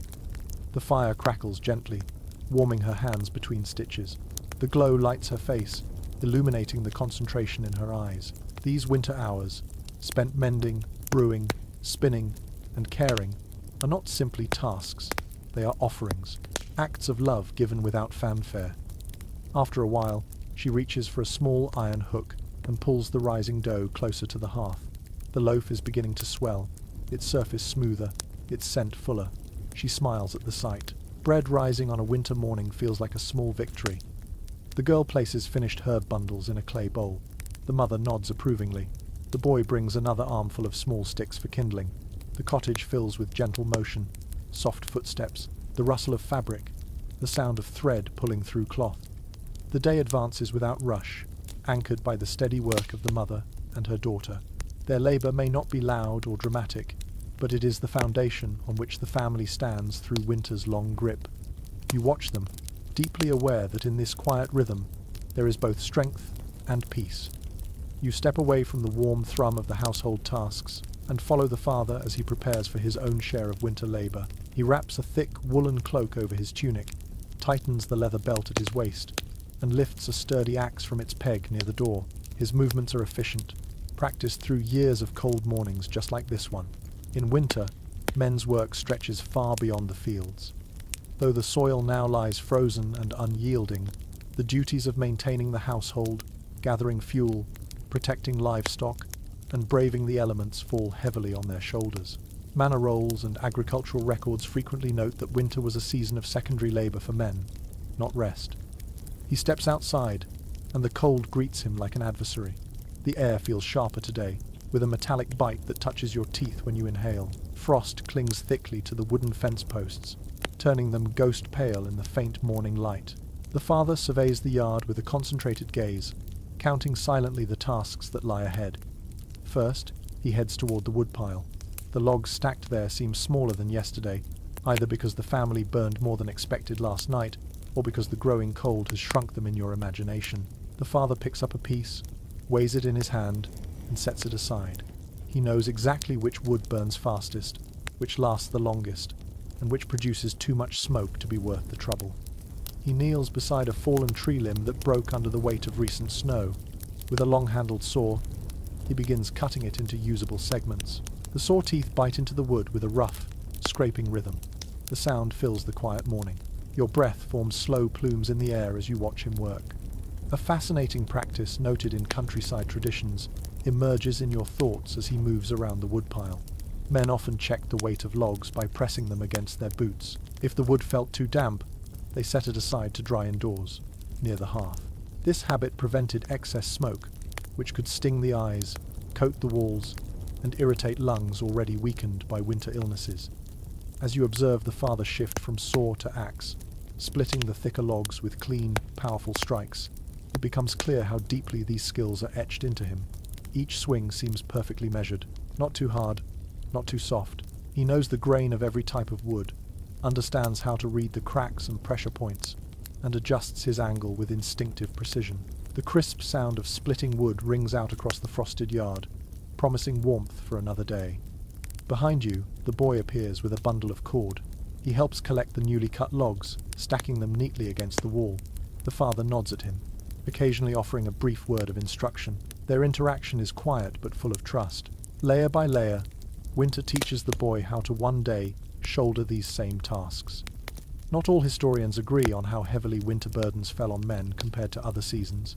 Some argue that without field work, men experienced a lighter workload. Others point to evidence of relentless winter tasks, mending fences battered by storms, checking traps, clearing snow from pathways, hauling water when the well froze, cutting timber, repairing tools, and protecting livestock from predators. Watching the father now, you sense that winter offers no true respite. It simply shifts the shape of effort. The father wipes frost from his beard and gestures for you to follow him toward the edge of the property. Beyond the fence lies a stretch of woodland, its branches bowed beneath the weight of snow. The air grows colder under the trees, but the forest offers resources the family cannot survive without. He bends down to examine a snare he set yesterday. The trap lies empty, but the tracks around it tell a story. A fox passed through, brushing against the loop but not triggering it. He resets the snare, adjusting the tension carefully. Hunting in winter is unpredictable. Small animals provide vital protein, but they become wary and scarce as the season deepens. A small detail common in winter rural life comes to mind as you watch him adjust the trap. Some men rub their gloves with crushed juniper berries or pine resin to mask human scent. Whether it significantly helped is unclear, but the practice reveals how cleverly people attempted to outmatch the sharp senses of winter creatures. The father moves on to inspect the fence line. A post has cracked under last night's freeze, leaning just enough to worry him. He kneels, pressing his gloved hand into the snow to uncover the damage. With a practiced motion, he braces the post with wooden wedges from his cloak pouch and begins hammering them into place with a small mallet. The sound echoes in the crisp air. These repairs are small, but essential. A broken fence could invite predators or let livestock wander into danger. You follow him to the barn, where the animals greet him with soft grunts and shifting hooves. The warmth from their bodies brushes against your face as he checks their bedding. He adds fresh straw to the cow's stall, then tests the water bucket with his hand. A thin sheet of ice has formed. He breaks it with a sturdy iron rod, stirring until the water moves freely again. He kneels beside the goat, examining her hooves carefully. Sometimes ice builds between the hooves and must be removed to prevent injury. He scrapes away the debris gently, murmuring soothingly to the animal. The goat nudges him in quiet gratitude. You notice his breath quickening from effort. Winter work demands strength in slow, persistent doses. Nothing is rushed, but nothing can be ignored. Back outside, he takes a deep breath and steps toward the small stream near the woods. The surface is partially frozen, but the center still flows quietly. He fills a bucket, lifting it with a grunt. The water sloshes cold against the wooden sides. He carries it back toward the cottage, his steps steady despite the weight. On the way, he pauses at a fallen log half buried in snow. He presses his boot against it, testing its condition. Too wet to burn. He leaves it, knowing that wasted effort in winter has consequences. At the cottage door, he sets the bucket down with a heavy exhale. His beard is dusted with frost now, and the tips of his gloves have stiffened slightly. The mother opens the door and offers him a warm cloth for his hands. He presses it gratefully around his fingers, letting the heat soak in. The children gather around him eagerly, asking about the forest, the stream, the traps. He answers in short, patient phrases. Their curiosity warms the room more than the fire can. He sets the tools aside and rubs his shoulders, easing the strain of the morning. The day is far from over. More wood must be moved, more repairs made. And still, he will help with indoor tasks once the light fades. Perhaps the greatest truth about wintermen's work, visible now in this quiet moment, is that endurance becomes a skill of its own. Not loud, not heroic, but steady, persistent, shaped by cold mornings, long days, and responsibilities that do not yield to weather. As the father finally sits near the hearth, steam rising from the cup the mother hands him, you feel the weight of his labor settle into the room. The warmth he helped secure fills every corner, an invisible shield against the season's worst. This is the rhythm of winter for men, lifting, mending, hauling, chopping, guarding, maintaining life through both strength and patience. And as you sit beside him, listening to the crackle of the fire, you sense that tomorrow will begin the same way, with breath in the cold air, an axe in hand, and a world of frozen tasks waiting to be shaped into survival. You remain close to the hearth as mid-afternoon drifts slowly into evening, the light thinning until the world outside feels dipped in blue-grey frost. The mother has just placed the rising loaf near the fire, and the children are settling into small tasks when a sudden knock echoes lightly on the door. Not urgent, not fearful, but expectant. The father rises, brushes wood dust from his sleeves, and opens the door to reveal a blast of cold air and two neighbors carrying baskets. At once, the atmosphere inside shifts. Tonight is no ordinary evening. It is a time for celebration, small though it may be. Throughout medieval villages, winter feasts, however modest, offered moments of joy and unity in a season otherwise marked by scarcity. Parish records, feast day mentions, and household accounts all hint at these cherished occasions. The neighbors step inside, stamping snow from their boots. One carries a basket wrapped in cloth, the scent of roasted grains wafting faintly from beneath it. The other brings preserved apples and a small clay jar sealed with wax. The mother's face brightens at the sight. These are rare gifts, and she greets the neighbors with warmth radiating through her tired expression. The children gather eagerly. A feast in winter does not require abundance. It requires intention, togetherness, and the promise of flavors too precious for everyday meals. The father helps the neighbors set their baskets on the table, and soon the mother unwraps the cloth, revealing a handful of roasted barley cakes, shaped in thin rounds and dusted with a pinch of crushed herbs. The scent fills the cottage instantly. A charming detail from village tradition surfaces as you watch the preparations unfold. Some families saved a small portion of their best ingredients, honey, dried fruits, herbs, for moments like this, believing that sharing good food in winter kept misfortune away and strengthened community ties. Even the humblest feast carried a sense of ritual. The mother moves toward the hearth, checking on the stew simmering there since morning. Today she added a few extra dried vegetables, a scrap of salted meat saved from the cellar, and a pinch of marjoram the girl harvested in late summer. Now she stirs the pot with a slow, practiced motion, letting the aromas rise and mingle. The mixture thickens, bubbling gently like distant laughter. The neighbors settle onto benches. One of them holds up a small clay jug. He explains that it contains a bit of mead, thin and mild but sweet enough to lift everyone's spirits. Mead is precious in winter, more precious than the children fully understand. The boy's eyes widen at the thought of even a tiny taste. Not all medieval feasts were tied to holidays. Some arose simply because the village needed cheer, or because a neighbor had recovered from illness, or because a difficult week deserved a warm ending. Scholars discuss this often, debating whether such gatherings were scheduled events or spontaneous acts of survival. Sitting here, surrounded by laughter and flickering firelight, you sense that spontaneity plays a larger role than any record reveals. The mother ladles stew into wooden bowls. Steam rises, catching the glow of the fire. The children receive their bowls with reverence, cupping them carefully with cold hands. The barley cakes are passed around next, followed by small slices of cheese and preserved apples. Even the sick child stirs at the aroma, lifting their head weakly as the mother brings them a softened piece of barley cake dipped in broth. You taste the stew. It is simple, but tonight it feels rich, savory, comforting. The blend of herbs and slow-cooked vegetables warms your chest from the inside out. Every swallow feels like a small victory against winter's chill. The girl offers one of her hand-woven mats as a place to set the mead jug. The neighbors compliment her work. She glows under the praise, though she tries to hide her smile by lowering her gaze. Compliments are rare treasures here, cherished and tucked quietly into the heart. The father raises his bowl slightly, not quite a toast, but close enough. His voice is soft as he expresses gratitude for the meal, for the visitors, and for the continuing health of the family, fragile though it feels. Everyone nods, smiling in agreement. A moment later, the neighbors begin sharing stories, the kind only told during winter gatherings, tales of past feasts, misadventures in the woods, near misses with angry geese, and the time a wandering peddler mistook a pig for a guard dog. The children erupt into laughter, their spirits soaring above the cold that grips the world outside. One neighbor tells a tale of a winter feast held years ago, when the snow piled higher than the door and villagers tunneled between houses to share food. The father nods at the memory. He was a young man then, and he remembers the tunnel roofs collapsing under heavy drifts.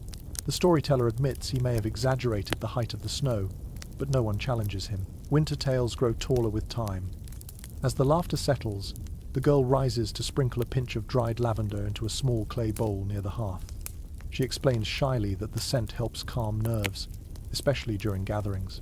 The older neighbor chuckles, saying that lavender was once believed to keep mischievous spirits away during feasts. You sip your warm stew, imagining unseen sprites peeking curiously from the rafters. Winter invites such whimsical thinking. A soft, melodic humming begins as the mother starts tidying the table. Another neighbor joins her, and soon the humming becomes a quiet tune shared between them. You watch the rhythm of their hands, moving gracefully as they clear bowls and rearrange the small space. The tune softens the room like a wool blanket draped across weary shoulders. The sick child lies back, soothed by warm food and gentle noises. Their breathing steadies.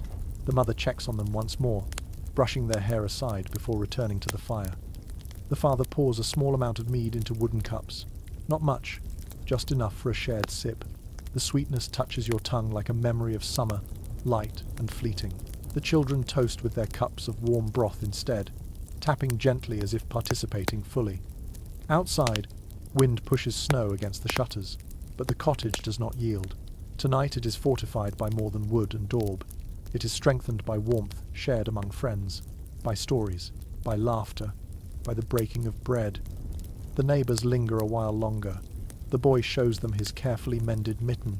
The girl proudly shares a few lines of a song she learned from her grandmother. The father and neighbor discuss which trees might fall next under the weight of snow. Every exchange weaves another thread of connection. Eventually, the neighbors rise, bundling themselves in layers before stepping back into the cold. Farewells are soft, but heartfelt. Promises are murmured, "We will visit again soon," and the door closes gently behind them.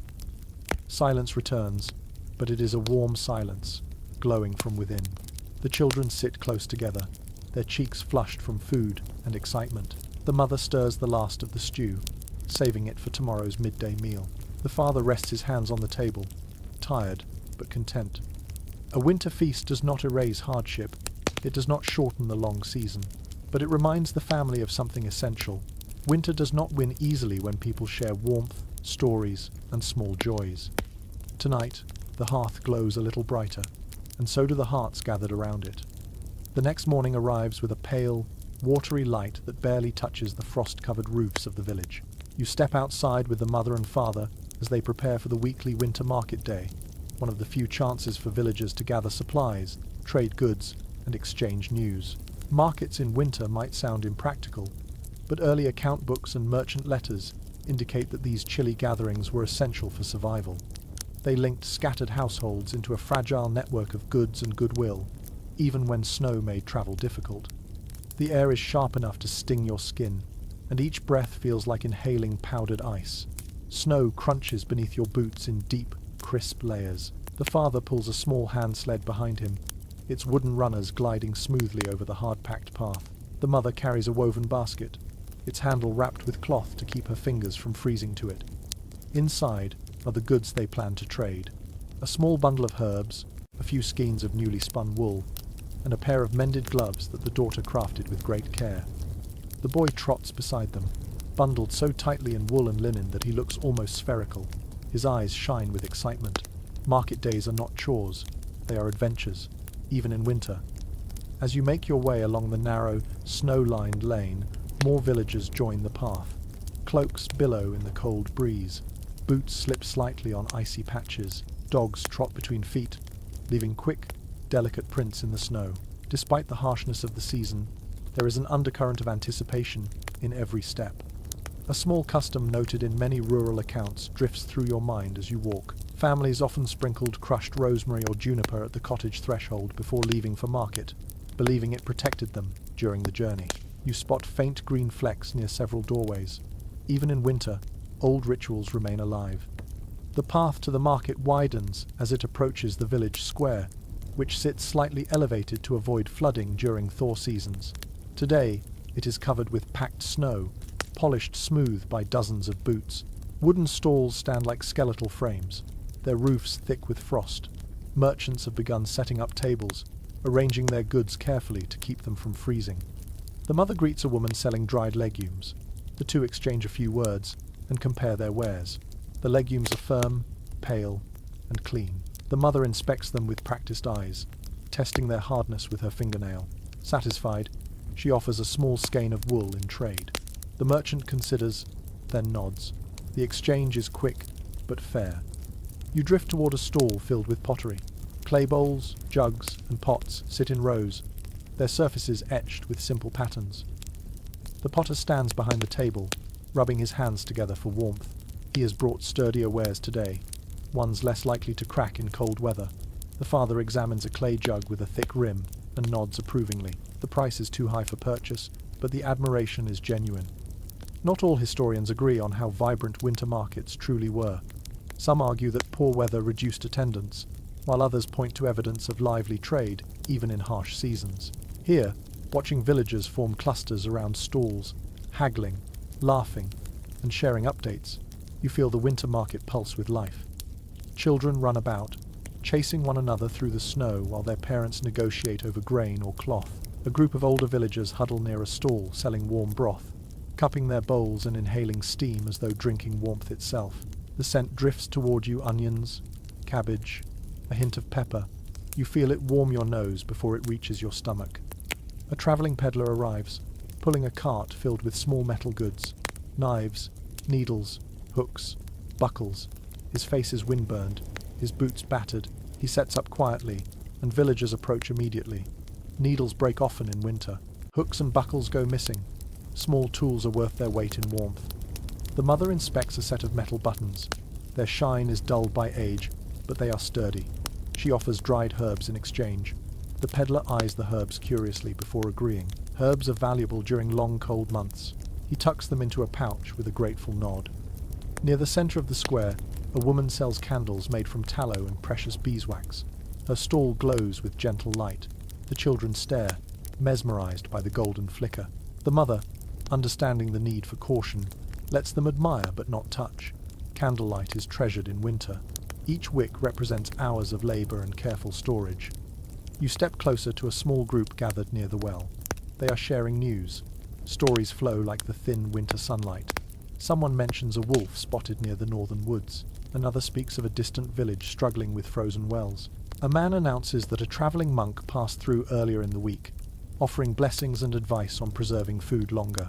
Winter markets are not just for goods. They are arteries carrying information vital to survival. A curious observation mentioned in some old accounts becomes clear as you listen. Market gossip often shaped winter decisions: when to hunt, when to mend, when to conserve, when to share. Information could be as valuable as grain. The father pauses at a stall selling dried fish.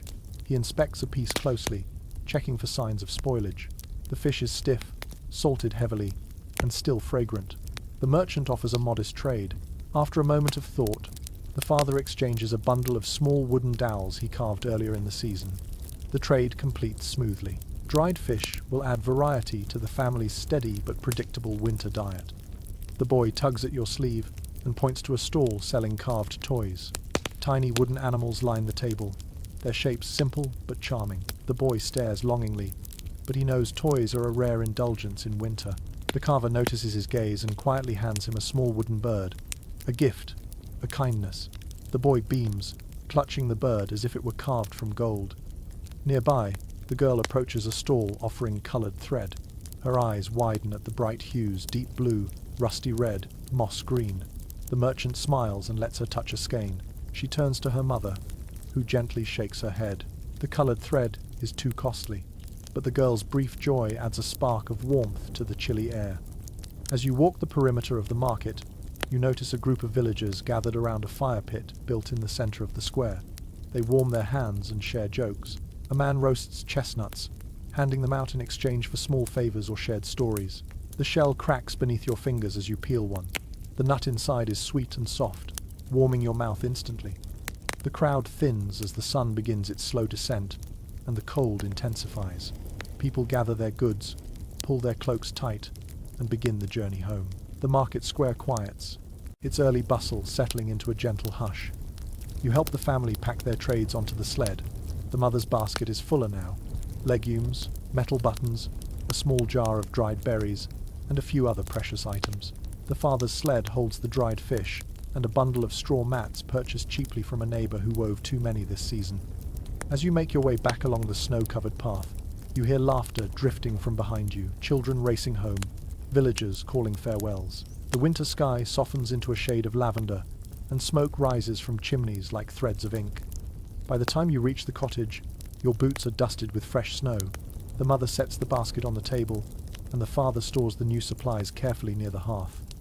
Winter markets may be simple, meagre by modern standards, but to these villagers, they are lifelines, places where trade, rumour, friendship, and survival weave seamlessly together. And tonight, as the cold deepens beyond the shuttered windows, the family feels a little richer, a little safer, and a little more connected to the world beyond their walls. The warmth of the market lingers in your thoughts long after the family returns home, but winter seldom grants more than a brief pause. The next morning brings a sky heavy, with dull, metallic light, the kind of sky that warns you snow is thinking about becoming something worse. You step outside with the father, who carries a length of rope coiled around his shoulder and a long staff in his hand. Today he must check the traps scattered along the forest paths and bring back any supplies caught in the night. Travel in winter is never simple, and each step on icy ground demands attention.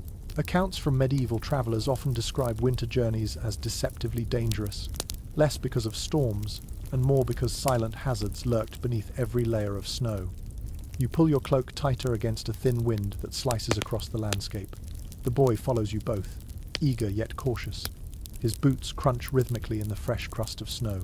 The father nods for him to stay close, and together you head toward the narrow track leading away from the village. The path is faint today, half buried under drifts that arrived silently in the night. The father prods the snow with his staff before each step, testing for hollows or ice slicks. You watch his movements carefully. Instinct guides him. He knows the terrain beneath the snow almost by memory, the hidden routes that might trip him, the shallow ditches that disappear under a white veil, the spots where the ground slopes gently enough to make a fall dangerous. A small yet clever winter habit surfaces in your mind as you proceed. Some villagers scattered handfuls of ashes onto their paths before walking, giving themselves a visible line to follow home. Today, the faint smears of grey beneath the snow reveal that the father used this trick last week. Even half covered, the trail helps orient your eyes. The forest looms ahead, its branches bending low under the weight of ice. When the wind blows, the trees creak with long, aching sounds, as though complaining about the burden of winter. The father stops near the first snare, buried under a thin cover of powder. He brushes the snow aside and finds the loop untouched. No catch here. He resets the snare carefully and moves on. The boy spots the next one before either adult does. He darts forward but stops immediately when the father raises his hand. The boy waits, shifting from foot to foot. The father moves ahead, clearing snow with deliberate sweeps of his staff. The snare has caught something small, a hare, frozen still in the cold. The father retrieves it with quiet respect, murmuring thanks under his breath. Winter makes hunters thoughtful. You feel the solemnity of the moment settle into the snow around you. A few steps later, the wind picks up again, pelting your face with tiny shards of ice. You lift your gloved hand to shield your eyes. Visibility shrinks, and the father motions for everyone to pause. Winter storms often arrive without warning, and even a mild one can erase paths with startling speed. Some researchers continue to discuss how winter navigation worked in the Middle Ages, given the lack of sophisticated tools. Many villagers relied on landmarks, a crooked oak, a boulder shaped like a crouching animal, the line of a frozen creek. Today, the father studies the trees, comparing their silhouettes against memory. His gaze moves with confidence, though the snow disguises everything. Still, he knows how to read the forest in winter, and after a long moment, he gestures forward again. You continue along the path, though the wind now nudges your cloak sideways. The boy walks closer to the father, gripping the hem of his coat. His breath comes out in rapid puffs, yet his eyes remain wide with determination. Every winter journey shapes him. At the third trap, the father crouches to inspect the snow. Tracks scatter around the snare fox tracks. The trap lies sprung but empty. The boy squints at the prints, trying to read the story they tell. The father explains quietly how the fox approached, tested the snare, and cleverly slipped the bait without being caught. Nature's intelligence leaves its signature in the snow. A little farther along, the forest opens onto a frozen stream. Its surface glitters like dull glass under the cloudy sky. The father tests the edge with his staff. The ice cracks faintly, not enough to break, but enough to warn you. You step back instinctively. In winter, sound is as important as sight. A single misjudgment can plunge someone into deadly water. The father chooses a safer crossing, a narrow fallen tree bridging the stream. He helps the boy across first, placing one hand on the child's shoulder. You step onto the log next. The bark is slick, but the father's guiding hand keeps you steady. On the far side, the snow seems deeper, hugging your boots like sand.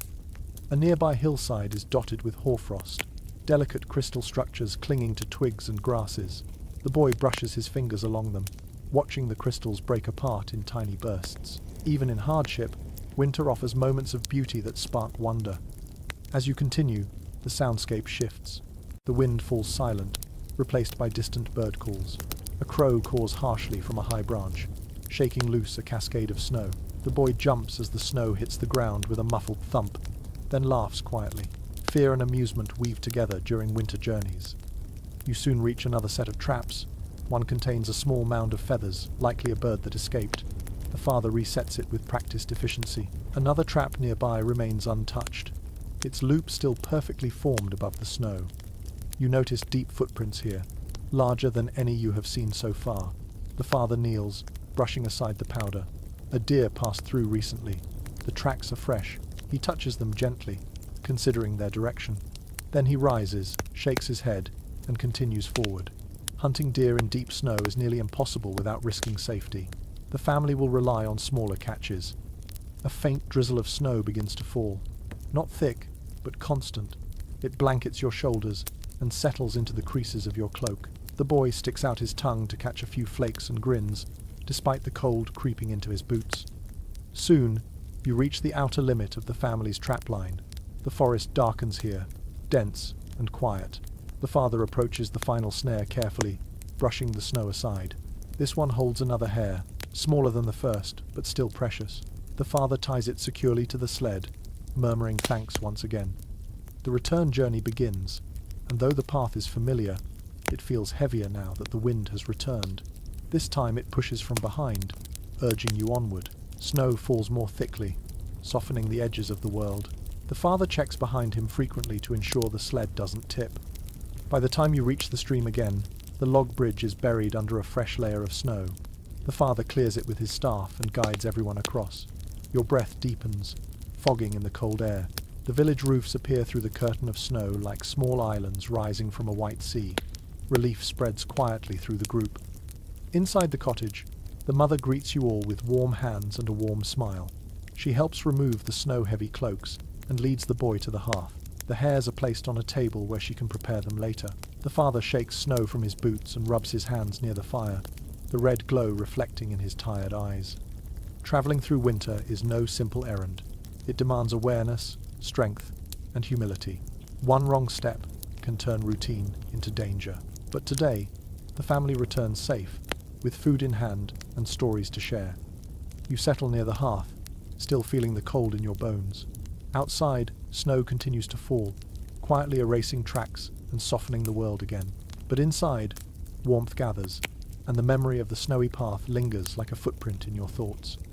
The warmth of the hearth gently thaws the lingering chill in your hands and feet, and for a while the cottage settles into a peaceful quiet.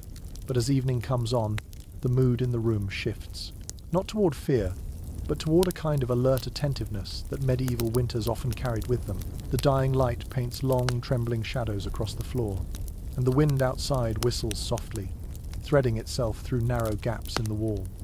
In these months, when cold presses close and the nights stretch endlessly, the unseen becomes easier to imagine. Throughout Europe, villagers carried countless winter beliefs, charms, and whispered stories that helped them make sense of the season's darker edges.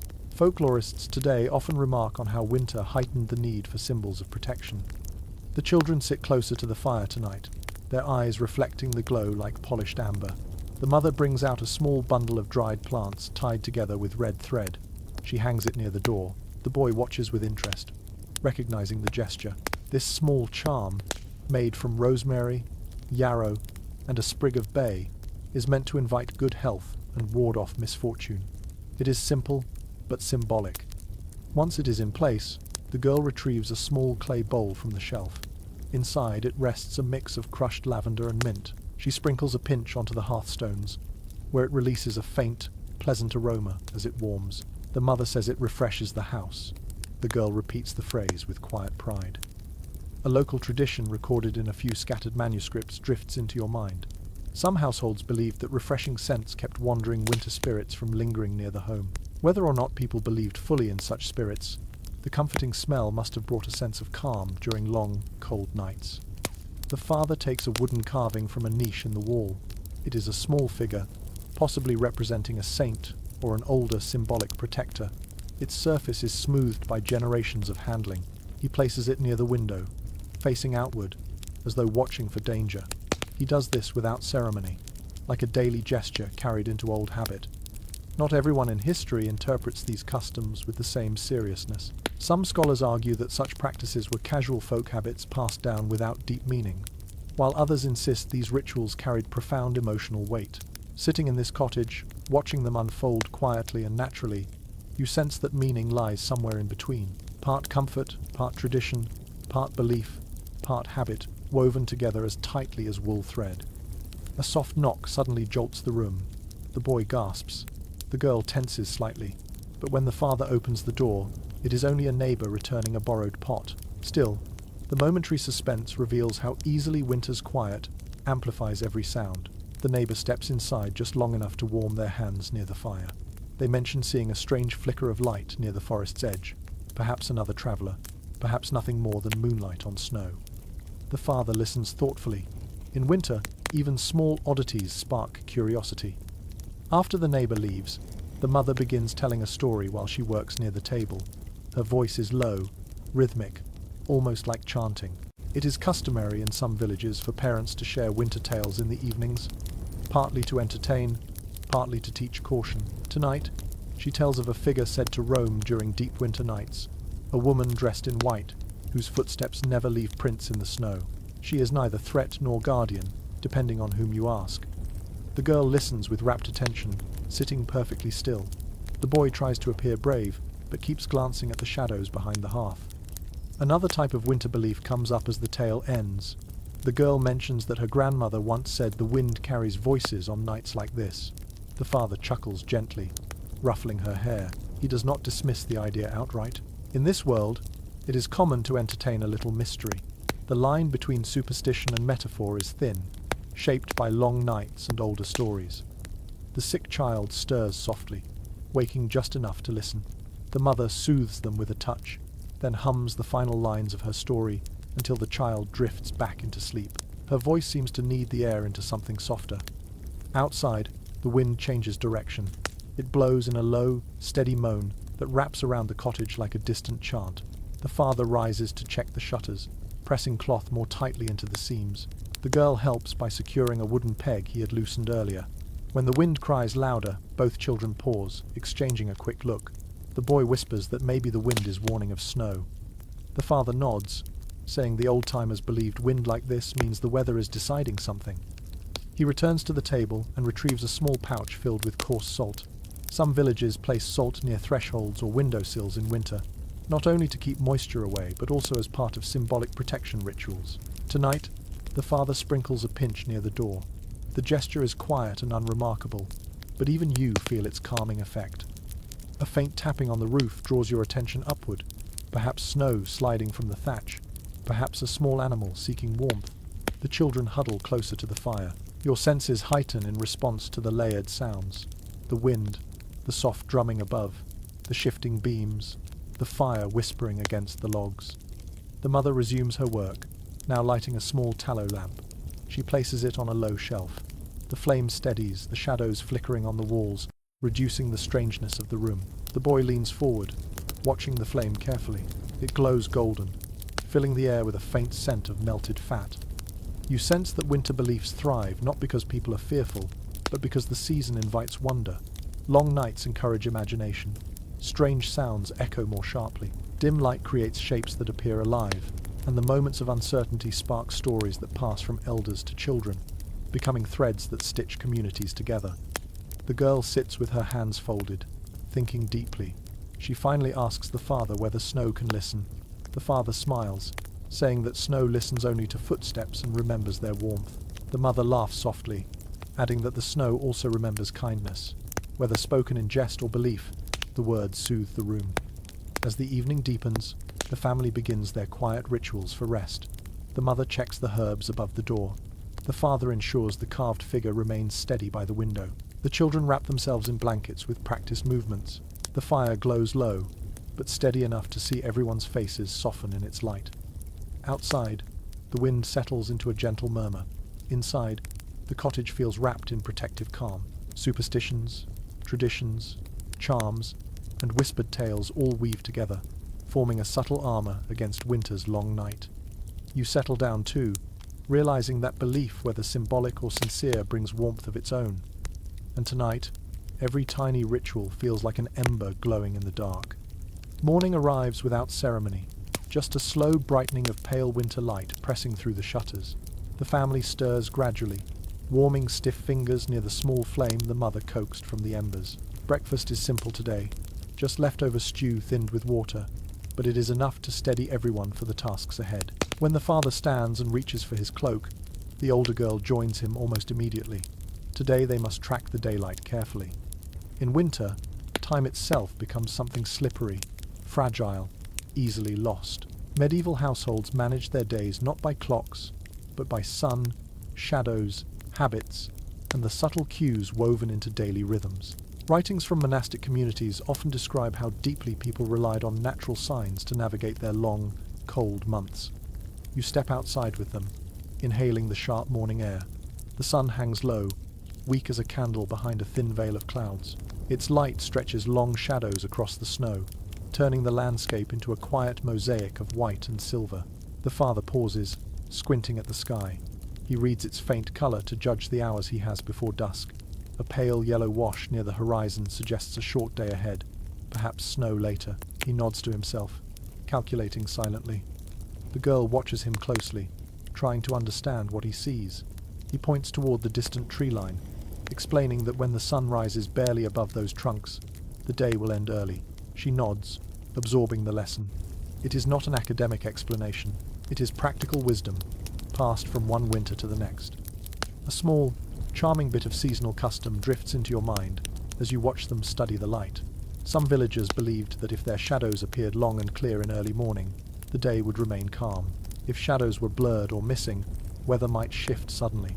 Whether or not the belief was rooted in fact, it offered a gentle way to read the world when the sky refused to speak plainly. Back inside, the mother begins her own winter ritual for keeping track of time. She takes a small stick of beeswax and marks one of the wooden beams with a short line. These tiny marks trace the passing days since the solstice. She does not need exact dates. She needs only to feel the gradual lengthening of light, the slow march towards spring. The girl sometimes adds her own marks, tiny scratches that blend into the grain. Not everyone in the historical field agrees on how widespread such practices were. Some scholars emphasize structured religious calendars as the primary system, while others highlight the informal methods used within family homes. Watching the mother now, you sense both working together. The church bells mark feast days, but the beam in the cottage marks lived days, the ones that really shape winter survival. The father and girl return outside, to check the length of the morning shadow cast by the cottage itself. It stretches long and thin across the snow, telling them what they already suspected. Today's daylight will be brief.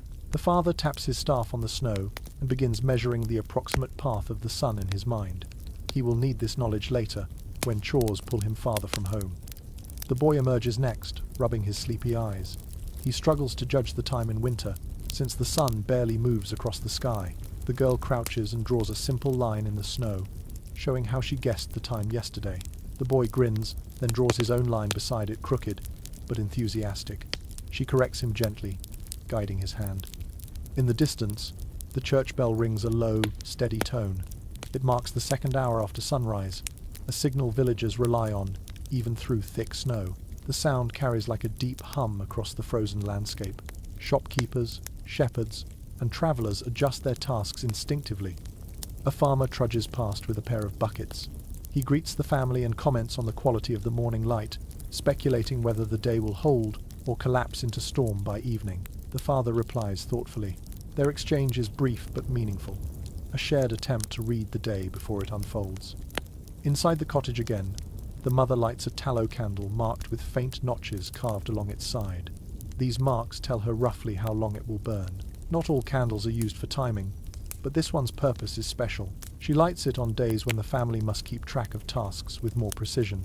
The wax melts slowly, creeping toward the next notch. When the flame reaches it, she will know it is time to turn the dough, stir the stew, or call the children inside before cold bites deeper.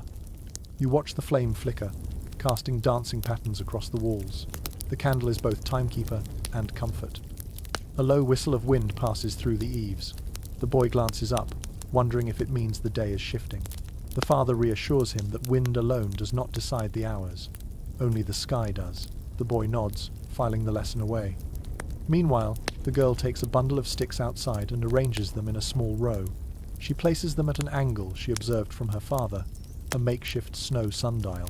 It will not be exact, but it will teach her how the sun's direction shifts even when its glow is weak. She glances down at the sticks every few minutes, noting which ones cast shadows longest. A fascinating observation from period diaries comes to mind.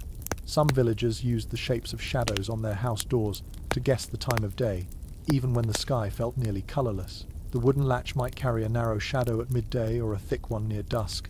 This simple method required no tools, only attentive eyes. As the morning progresses, the fire burns brighter inside the cottage. The mother watches her marked candle closely. When the flame touches the second notch, she rises to prepare the midday stew. Without clocks, tasks rely on practiced timing and a deep awareness of routine. She moves like she has done this 1,000 times, guided less by minutes and more by instinct, sharpened by necessity. Outside, the father teaches the boy how to gauge midday by listening. The church bell will ring once, but the quality of animal cries, bird calls, and even the distant sound of merchants moving through the village can hint at the hour. Sound becomes another form of winter clock. The air grows colder as the sun climbs only a finger's height above the tree line. The father notes this, muttering that daylight is already turning back toward dusk. The girl confirms it by pointing at her snow sundial. The shadows have shifted again, longer now. She beams proudly at her discovery. Back inside, the candle flame nears another notch. The mother hums softly, stirring the stew as the children warm their hands. The cabin fills with a slow, comforting rhythm. Soft whispers, crackling wood, the occasional thump of the cat jumping down from a shelf. The father returns, stomping snow from his boots, and sits beside the fire. He watches the candle as well, acknowledging its quiet authority. Each notch is a gentle reminder that even in winter's deepest stillness, time moves. Another bell rings across the frozen village. Its tone is mellow, carrying through the air like a thread of sound weaving homes together. The cottage quiets for a moment, the family listening. They know this bell marks the middle of the day, even though the sky seems barely brighter than morning. Time in winter feels stretched, blurred, softened. Days do not move in clean slices, but in waves shaped by work, weather, and the tilt of the sun. Yet somehow, the family knows exactly what must be done next. You watch the final sliver of morning slip into afternoon, guided by shadows, voices, candles, and tradition. In this world, the clock is not a device. It is a landscape, a sky, a fire, a sound. And as the hours fold quietly into one another, you feel yourself settling into this rhythm too, carried along by the soft, unhurried pulse of wintertime. The afternoon light grows thinner, turning the snow outside a soft shade of grey as the father rises from the hearth with a familiar heaviness in his shoulders. He exchanges a quiet glance with the mother, and you can tell this is the moment he has been bracing for all day. Firewood. That stubborn, daily concern that shapes every hour of winter life. Modern readers might underestimate its weight, but historical accounts, estate documents, and rural letters all highlight the same truth. In winter, firewood is survival itself. Food can stretch, blankets can be patched, strength can be rationed, but without wood, none of it matters. The father steps toward the door, ready to brave the cold again. You follow him outside as he pulls the door shut, sealing the warmth behind you. The cold feels sharper now, the type that cuts rather than lingers. Snow crunches beneath your boots as he leads you to the woodpile near the barn. What you saw yesterday now looks smaller. Winter always makes the pile look smaller. The father stands still for a moment, studying it as though calculating not the wood itself, but the days it represents. The air carries a faint metallic scent, laced with the smell of frozen earth. A crow calls from a barren tree overhead, shaking loose a small flurry of powdery snow. The father ignores it, kneeling beside the pile to inspect the logs. He lifts one, knocks it lightly against another, listening to the sound it makes. This is how he judges dryness. A hollow thud means it will burn well. A dull thump means trouble. A small and lesser noticed winter habit comes to mind as you watch him test the logs. Some villagers believed that a piece of wood that sang when struck was blessed against the cold, making the hearth burn brighter that night. Whether anyone believed it fully, the custom added a touch of hope to a task that otherwise felt endless. The father picks up a long-handled axe and begins splitting the larger logs into burnable pieces. His movements are slow but powerful, each swing carving warmth for future nights. The sound of the axe slicing wood echoes across the open space. You notice how he paces himself, exhaling in steady bursts. Too much force risks injury.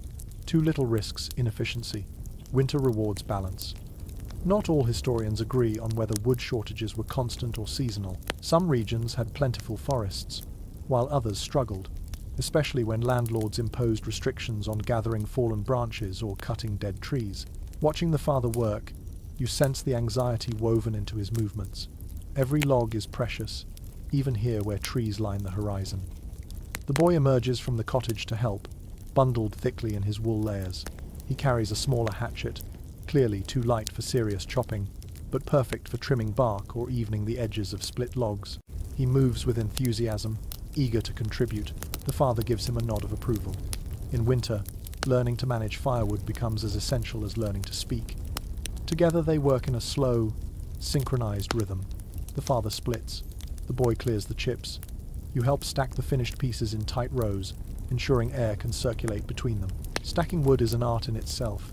Poorly stacked logs absorb moisture from the snow, becoming useless. But a well-built stack becomes a wall of warmth, waiting to be released. The wind shifts suddenly, blowing snow across the yard in thin, swirling sheets. The father pauses, scanning the sky. A dim, pearly haze gathers near the horizon. A coming storm. This adds urgency to the work. Storms can keep families indoors for days, making these last minutes of daylight critical. He moves to the other side of the barn where a second, older woodpile leans against a stone wall. This one is made of remnants, awkward shapes, half-rotted pieces, rough branches. The boy wrinkles his nose at the sight, but the father explains quietly that these will become kindling. In winter, nothing is wasted. As you gather the smaller scraps, the cold bites deeper into your fingertips, even through your gloves. The snow beneath your boots grows uneven, compacting, then slipping slightly with each step.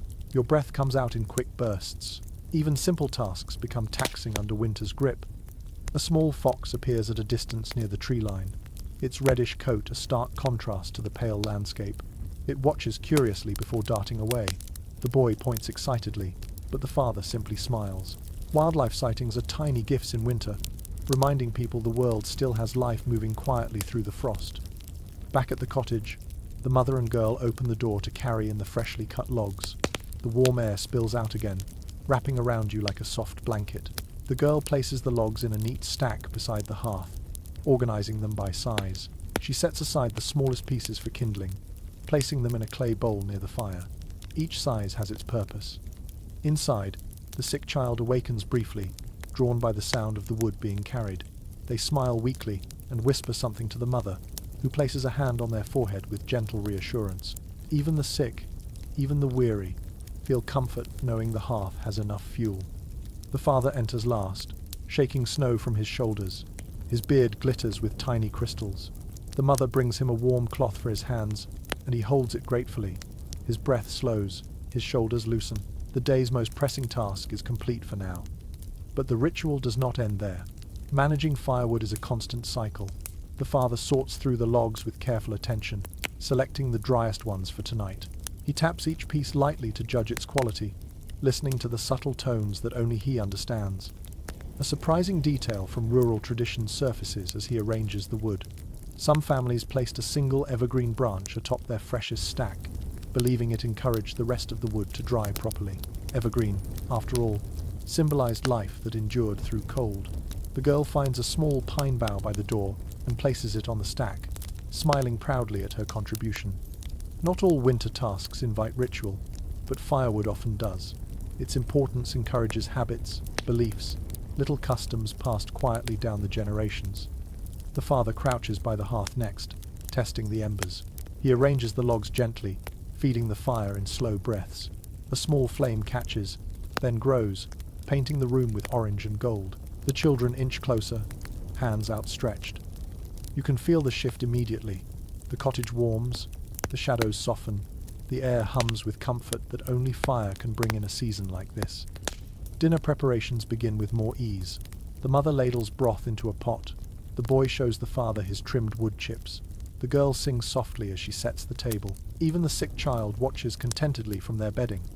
Firewood might seem simple now, in your world of heating systems and thermostats, but here, it is the difference between hope and hardship, between rest and shivering, between night and survival. The father settles into his seat at last, muscles tired but spirit steady. The woodpile outside may still shrink with each passing day, but tonight there is enough warmth, enough safety, enough peace. You sit beside the fire, feeling its heat soak into your bones. Outside, the storm builds slowly. Inside, the family prepares to face it with wood stacked high and hearts softened by the glow of a job well done. The storm begins sometime after dusk, not in a violent rush but in a slow, deliberate thickening of the air. You notice it first when the wind softens its voice, trading its sharp whistle for a muffled hush. Then the snow starts to fall. Heavy, dense flakes drift from the sky like handfuls of feathers shaken loose by invisible hands. By the time you step outside with the mother and father to check the water supply, the world feels quieter, dimmer, softened at the edges. The family walks with deliberate care toward the well, which sits a short distance behind the cottage. Wells are lifelines in winter, but they are stubborn, needy things. Water freezes easily, and villagers must attend to it daily to keep it flowing. Historical notes from rural parishes frequently emphasize the winter battles with frozen wells, clogged buckets, and sluggish streams that turn to ice overnight. The father lifts the wooden lid of the well, a thin lid only, meant to keep snow out, not cold. He peers inside, lowering the small lantern he carries. The light flickers against the rough stone walls, revealing a thin crust of ice forming across the surface. Nothing dramatic, but enough to complicate the morning's chores. He sets the lantern aside and reaches for the iron rod leaning against the stone. With steady, practiced movements, he breaks the ice. It cracks in delicate patterns before yielding completely, splintering into floating shards that sparkle like broken glass in the lantern glow. The sound echoes upward, hollow and cold. The boy watches, fascinated, his breath fogging the air. A small but clever winter custom resurfaces in your thoughts as you watch the father clear the ice from the bucket. Many villagers lowered a smooth round stone into the water each evening. The stone, kept clean and heavy, bobbed just beneath the surface and helped prevent a thick freeze forming. Tonight, you notice such a stone glistening inside the well, and the father nods with approval when he spots it. Smart preparation pays off. The mother helps lift the bucket, now freshened with cold, unfrozen water. She pours it into a small wooden tub, careful not to spill even a drop. Water is as precious in winter as firewood. Fetching more means enduring this storm again, so she guards what she has. Not all scholars agree on how often wells froze solid, but most sources mention at least occasional freeze-over in harsher winters, forcing villagers to break ice daily, or even seek water from nearby streams. Today, the well remains usable, but the father gestures toward the stream beyond the tree line. He fears tomorrow may be different. The snow continues falling thickly as you make your way toward the stream. The path grows difficult to see, disappearing under fresh drifts. The girl joins you now, carrying a basket lined with linen. The basket will hold the ice. She plans to bring back ice. She will melt near the hearth if the well freezes entirely. She walks carefully, her eyes sharp and thoughtful. The stream lies locked beneath a glassy crust of ice, thicker than the wells but not yet fully solid. The surface glints under the fading light. The father tests it with the rod, striking gently at first. The ice responds with a deep, resonant thud that vibrates along the banks. Then he strikes harder, cracking open a small pocket of water beneath. A spray of droplets leaps into the air, freezing instantly into tiny crystals that fall like glitter to the ground. The girl dips her hand into the freezing water, filling the linen-lined basket with chunks of ice. The cold bites at her fingers, and she winces slightly, but continues. The father steadies her wrist when the basket grows too heavy. The boy helps pack snow around the ice to slow its melting. Every gesture shows cooperation, small hands learning to share the burden of winter water. A curious observation from several old farming claims enters your thoughts. Some villagers believed that cracking ice on a stream woke the water, keeping it alive and flowing through difficult months. Whether symbolic or not, the act itself certainly prevented deeper freeze. Today's cracks might mean the difference between refreshing water tomorrow and a dangerously solid sheet of ice. The walk back to the cottage grows slower as the storm thickens. Snow presses against your clothes, gathering in folds and hood edges. The wind grows heavier too, not violent, but insistent, pushing gently, yet constantly at your back. You lean into it, following the dim outline of the cottage through whirling flakes. Inside, warmth envelops you immediately. The mother sets the tub of water near the hearth. The girl places the basket of ice beside it, adjusting the cloth so melting water will collect neatly. The father closes the door, sealing out the wind, and rubs his hands together to chase away the cold. The storm builds outside. Snow strikes the shutters with a soft thrum. The sound is steady, rhythmic, like a distant drum calling the world to sleep. The fire inside crackles in opposition, glowing brighter as the room darkens. The sick child stirs, perhaps awakened by the shifting noises outside. The girl brings them a warm cloth soaked in a bit of the newly fetched water, wiping their forehead gently. The child sighs and relaxes again. The mother sits near the hearth and begins to warm the first pot of snowmelt. She feeds it into the larger pot until it reaches just the right temperature for washing hands and preparing food. Snowmelt water tastes different, lighter somehow, but it sustains life just the same. Not all regions relied equally on snow as a secondary water source, but in places where wells froze solid or streams narrowed under ice, melting snow became an essential winter skill. You watch the mother test its purity by lifting a spoonful toward the light. She nods, satisfied. The boy, curiosity piquing, asks why melted snow tastes so faint. The father explains simply, "Snow forgets the earth." The phrase seems poetic, but also practical. Snow carries fewer minerals than well water, so its flavor is gentle, almost empty. A sudden crack outside makes everyone pause. Perhaps a branch has snapped under heavy snow. The father listens closely before relaxing again. Winter nights hold many sounds, not all dangerous, but all worth listening to. The mother places a jug of water near the hearth, but far enough that it will not boil. Water too hot wastes fuel when it must be cooled for drinking or cooking. Balancing temperature becomes a quiet, daily ritual. The girl arranges the ice carefully, packing it near the wall where cold seeps through, ensuring it will last until morning. She touches each piece as if thanking it for the effort it will save tomorrow. Snow continues its steady descent outside, softening the world into gentle silence. But inside the cottage, warmth and light hold strong. As you settle near the fire, the steady drip of melting ice from the basket becomes another winter sound, soft, rhythmic, almost musical. It marks time differently from the candle or the church bell.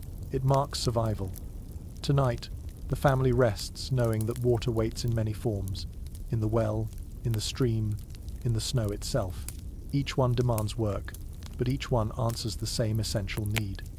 And in this frozen world, every drop counts. The storm outside deepens through the night, but by morning its force has softened. When the family wakes, the cottage feels unusually quiet, insulated by thick new snow. The fire still glows with a thin line of embers, and the mother stirs them gently until a small flame returns. The air smells of damp wool and faint herbs left simmering in yesterday's water pot. As everyone adjusts to the morning chill, another kind of winter rhythm rises to the surface. Today will be a day spent mostly indoors, and inside these walls, work never truly sleeps. Historical household accounts make it clear that medieval winters turned cottages into workshops, humming with necessary tasks from dawn until dusk. When icy winds made long journeys unwise, or when snow buried familiar paths, families shifted their focus inward. You can feel that shift now as the father stretches his shoulders and reaches for a bundle of tools while the mother begins sorting materials across the table. The girl fetches the wooden mallet and a cloth bag of small nails she and her brother gathered last week. The boy brings a pile of worn wooden handles, pieces that once belonged to tools but fractured under strain. Today is the day to mend them. Repairing tools is winter's quiet backbone. Without it, spring work would collapse under the weight of broken implements. The father sits on a low stool near the hearth, where the light is strongest. He picks up an old rake handle, examining the crack along its length. With a steady hand, he trims the damaged section, then shapes a new end with a small knife. Wood curls to the floor in thin ribbons, releasing a faint, earthy scent. The boy sweeps them aside, saving the larger curls to use later as kindling. Near the wall, the girl works with her mother to prepare wool for spinning. She pulls apart tangled tufts, teasing them into long fibers. The fibers cling to her fingers, soft yet stubborn. A small detail from rural life, often mentioned in winter notes, comes to mind. Families sometimes sang in low voices while carding or sorting wool, believing the wool became smoother under calm hands. Today, the girl hums softly, and whether it affects the fibers or not, the work seems gentler for it. The mother warms her hands near the fire and retrieves the spindle. She begins turning wool into thread, the spindle whirling gently in a familiar rhythm. The sight mesmerizes you every time. The transformation feels like magic, though it is nothing more than skilled patience. Each length of thread she spins may become part of a new shirt, a blanket patch, or even a repair to a drafty corner of the house. You listen to the soft whir of the spindle, the bright taps of the father's mallet, the gentle brushing of wool fibers, and the children's quiet chatter. Indoors, winter has its own music. Not every historian interprets indoor winter work in the same way. Some view these months as a time of domestic creativity, even comfort. Others argue they were simply an extension of survival, demanding constant effort regardless of the weather. Watching the family now, you can see traces of both viewpoints. The tasks are essential, but there is meaning woven into them too. Skills practiced, stories shared, hands warmed. The boy joins his father next, holding a broken wooden spoon whose handle snapped days ago. Rather than discarding it, the father trims the jagged end, drills a small hole through the base, and inserts a narrow peg he carved earlier. With a few taps of the mallet, the spoon becomes whole again. Not perfect, but functional. The boy beams, running his thumb along the smooth new seam. Winter teaches the value of small triumphs. Across the room, the mother and girl shift to weaving. They place reeds and scraps of old cloth across a simple wooden frame. The girl weaves the layers tightly, her fingers moving quickly between the slats. This new mat will sit under one of the animal stalls, or perhaps beside the hearth, to insulate the floor. Every woven piece has purpose. Every scrap contributes to warmth. A curious little detail from some old rural writings filters through your thoughts. People sometimes used broken baskets or badly frayed mats to stuff wall gaps during especially harsh winters. You glance at the fraying mat in the corner and suspect it may serve that purpose soon.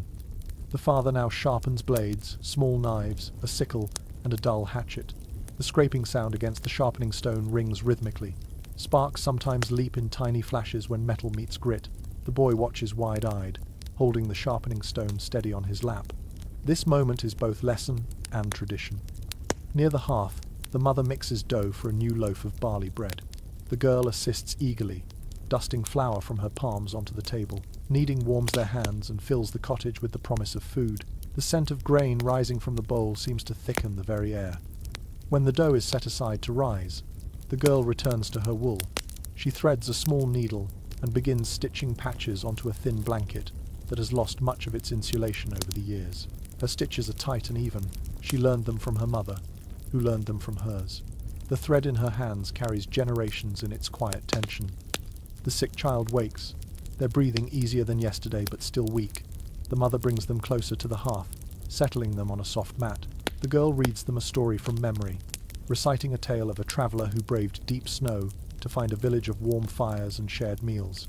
Her voice is calm and gentle, wrapping the narrative in warmth. The child listens with half-lidded eyes, comforted by the familiar cadence. The boy, unable to sit still much longer, picks up a small wooden whistle he's been carving. He smooths its edges with a small knife, stealing glances at his father to ensure he is doing it properly. The father offers occasional murmured advice, not turning from his own work but attentive enough to guide him. The boy's craft is far from finished, but the pride with which he holds it matters more than the outcome. The wind outside presses lightly against the shutters, but the cottage stands firm. Indoors, the labour continues undisturbed. The mother shapes the loaf, brushing the top with melted fat to help it brown. The father fits a newly carved handle onto the door latch. The children fold newly finished mats. The mother pauses at one point and massages her fingers, tired from spinning. The father notices and gently nudges the spindle closer to the girl, who picks it up without complaint, eager to help. There is no hierarchy here, only shared necessity. A faint crack sounds in the corner, where a small board shifts against the cold. The father grabs a wooden peg and mallet, tapping it into place. These tiny repairs form the invisible scaffolding of winter survival. You breathe in the layered fragrances of bread dough, warm wool, wood shavings, and hearth smoke. The cottage feels like a living organism, every breath, every gesture, every sound contributing to its endurance through the season. Eventually, the rising loaf is placed near the fire. The mother wipes her hands and joins the family in a brief moment of rest. The father stretches his arms. The boy sets down his carving. The girl closes her eyes for a moment. The sick child falls back asleep, wrapped in soft wool. Winter holds them inside, but inside they create warmth with their hands, their voices, and their quiet persistence. The storm outside may reshape the world with snow, but indoors, these small, steady actions reshape survival. You watch as the family resumes their tasks, working together in a harmony carved from centuries of tradition. And you realize that the sound of winter work, scraping, stitching, cracking, spinning, is more comforting than any lullaby. Evening drifts in softly, its grey light thinning until the world outside the shutters feels distant and muted. The storm has eased into a gentle whisper, the kind that lingers without threat. As the mother prepares the evening stew and the father checks the last of the mended tools, an unexpected sound breaks the steady rhythm inside the cottage. A sharp knock. Not hurried, not desperate, but firm enough to send the children glancing at each other with wide eyes. Winter rarely brings surprise visitors, unless necessity pushes them through the snow. The father stands, wiping his hands on his cloak, and moves to the door. When he opens it, a burst of icy air sweeps into the cottage, not violent, just forceful enough to make the fire flicker. Framed in the doorway is a traveller. His cloak is heavy with snow, his boots nearly white from the drifts. His breath fogs in great clouds as he nods in greeting. Travellers in winter are uncommon, but not unheard of. Medieval paths saw peddlers, messengers, wandering monks, and sometimes people simply trying to reach the next village before nightfall. The father steps aside, gesturing for him to enter. Hospitality in winter is not optional. Church teachings, village customs, and simple human wisdom all agree. Turning away a traveller in the cold is a dangerous sin, if not morally then practically. A guest tonight might be the host next season. The traveller thanks the family softly, his voice roughened by cold. Once inside, he pulls down his hood, revealing a face reddened by wind. The mother immediately hands him a warm cloth to thaw his hands, and the girl offers a small cup of warm broth. The boy stares shyly but curiously. Strangers bring stories, and stories are winter's richest entertainment. A small detail noted in several medieval diaries resurfaces as you watch this exchange. Travellers often carried small tokens to show they came in peace. Twigs tied with string, distinctive pouches, or even bits of bright cloth pinned to their cloaks. Tonight, you notice a red cord tied near the traveller's shoulder, a sign he belongs to no roaming bandits, but rather a known trade route. He thanks the family again, his voice gentler now that warmth is seeping back into him. He sits near the hearth, letting the heat soak into his boots. The sick child stirs at the sound but settles again when the girl places a calming hand on their arm. The father asks quietly where the traveller is headed. The man replies that he aims for a village beyond the woods, hoping to reach it before full darkness. But the storm slowed him, and he feared losing the path entirely. His pack is light, far too light for the season. Likely he has traded much of his goods already, or perhaps he travels with more urgency than comfort. Not all historians interpret the presence of winter travellers the same way. Some argue they were rare, seen only when absolutely necessary. Others claim that trade networks kept roads busy even in cold months, especially for those delivering letters, collecting debts, or carrying church messages. Here, the truth feels simple. Some journeys could not wait for spring. The mother offers him a seat at the table as she ladles stew into bowls. The aroma rises immediately, warm and hearty. Barley, dried peas, a hint of yesterday's salted meat. The traveller accepts the bowl with both hands, closing his eyes briefly as if savouring more than the taste, perhaps the relief of safety. He begins to speak between slow spoonfuls. He talks of a neighbouring village where sickness has spread.